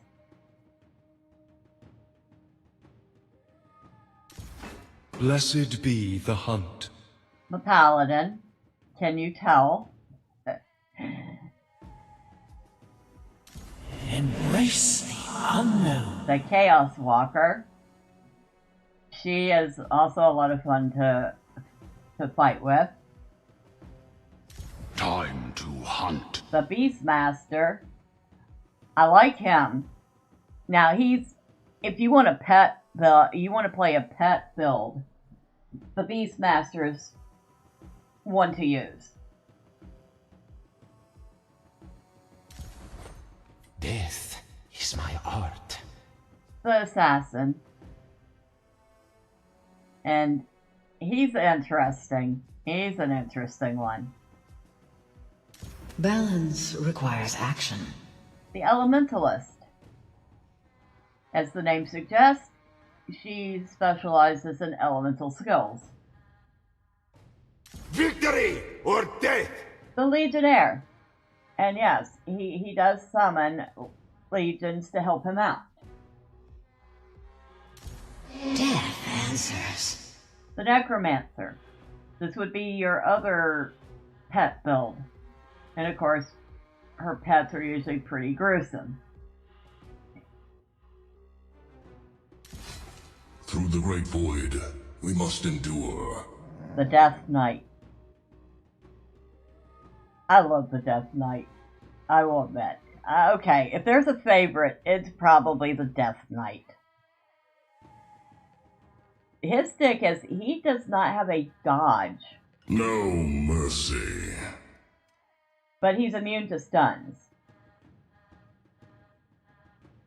But yeah, him and his horse Mordred ride the No field mercy. attacking everything. And he's very eager for battle, but we're not. Let's melt some gears. The Engineer with his rocket launcher. He is a fun one. And he's one of only a couple of dwarves.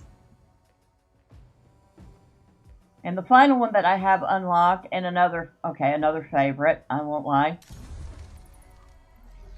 The Demon Hunter. Loaded. Fire it. Now, Demon Hunter is kind of an interesting one. So, he goes after demons. But apparently, he has merged, or he has, I guess, possession of a demon, which actually helps him fight. But when he speaks his voice lines, quite often, he will start a sentence, but the demon side will finish it. So it's almost like there's a duality there. Now the ones I have not unlocked yet. I don't know what they're called because it doesn't tell you what they are. It does tell you what you need to get them. So this one I need to win a match with all curse tiers up to 6 on the Whispering Grove. I'm thinking I might take one of my max characters and see if we can't get to tier 6.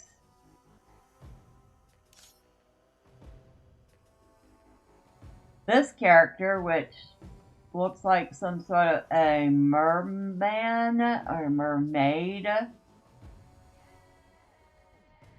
I need to win a match with all curses up to 6 on the Frozen Wastelands.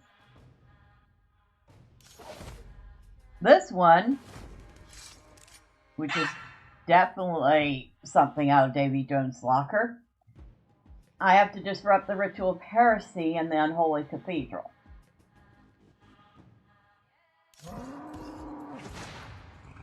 This one, I don't know what he's supposed to be. I need to venture into the void and light up the sigil of corruption in the Titan Hunt. I just tried out the Titan Hunt for the first time. Yeah, I know, I'm way behind on that. A lot of fun, but you can't simply end a run without defeat, which kind of sucks.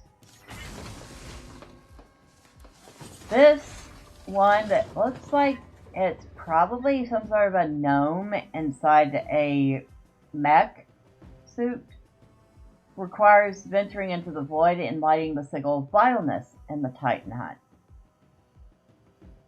And this one, which appears to be some sort of samurai, requires venturing into the void and lighting the sigil of wickedness in the Titan Hunt. So 3 of these will require me going and doing some Titan hunts to unlock. 2 of them require going into areas at tier 6 curse. And 1 requires a ritual in the Unholy Cathedral. But they're all pretty awesome looking. Even the ones I haven't unlocked look pretty awesome. And like I said, we have 1, 2, 3, 4, 8, 12, 16, 20. We have 22 characters. I have to unlock every single one of these and max them out. And once I do, What'll it be? then Blade? I can unlock this guy. How about a bow?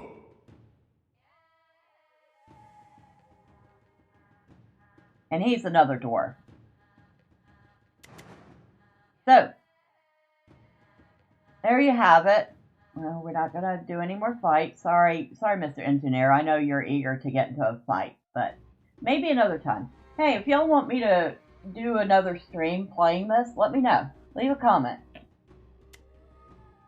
That is my all-time favorite Soulstone Survivors. And now we're up to almost 640 hours.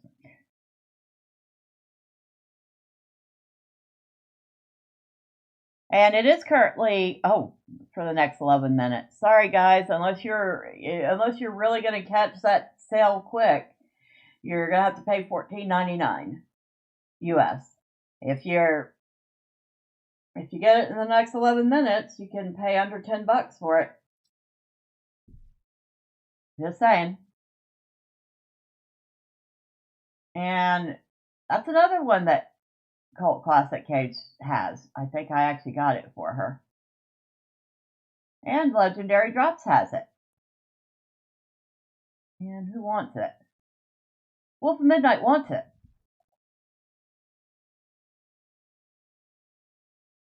I would get it for him, unfortunately, because he lives in Canada and I live in the US. I wouldn't be able to do it, I don't think.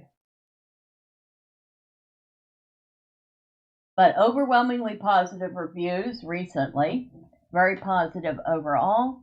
91% positive overall. 96% positive in the last 30 days. And we'll take a look at their 1.0 release trailer so y'all can see a little more. I did say it gets chaotic, right? I swore upon the Dawnstone, alongside my brothers and sisters in arms, to surrender my soul to the Void Hunters, and to end the nightmare of the Great Void. We've hunted through thousands of battlefields, claiming their soul stones to feed our power, and from their corruption, we forged our strength. Until my final breath is taken. Through the darkness, we rise. And now, I finally found you, Void King.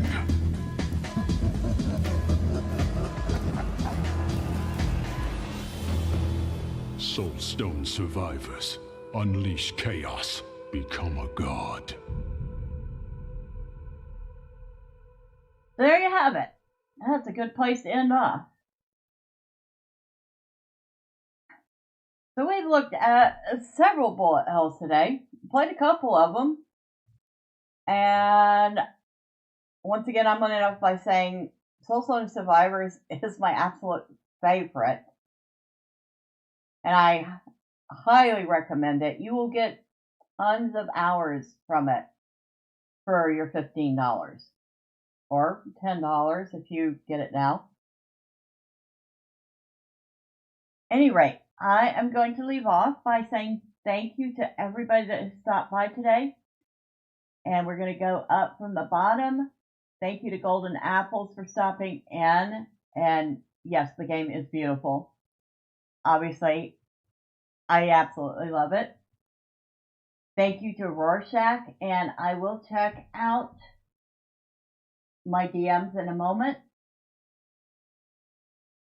And I'll take a look at this Ikaruga that you recommended, and Bullet Train, which I believe is a game, not a game, a movie. Thank you to Neon Earth and DP70. I appreciate you both for popping in. Thank you to PV Lucy VO for both popping in and for the £6 super chat. I appreciate that. And for everybody else that popped in and out, or perhaps you hung out and lurked, well, thank you. I appreciate you. I hope you enjoyed. Perhaps you now have a new game or two on your wish list, or maybe in your inventory. Who knows? But next time, say hi. I promise I don't bite. Now, tomorrow, we will be playing some words. We'll be playing some Return to Moria with DP70, so look forward to that. And, of course, tomorrow evening, we'll be back in Pal World. If y'all don't want to miss all the fun chaos, and you haven't already, y'all know what to do. All the fun clicky things YouTube wants you to do. Boo, YouTube. Oh, I didn't say that. Any rate, once again, thank you very much. I do appreciate you all. Have a wonderful day, evening, or night, wherever you're at. Until next time, bye for now.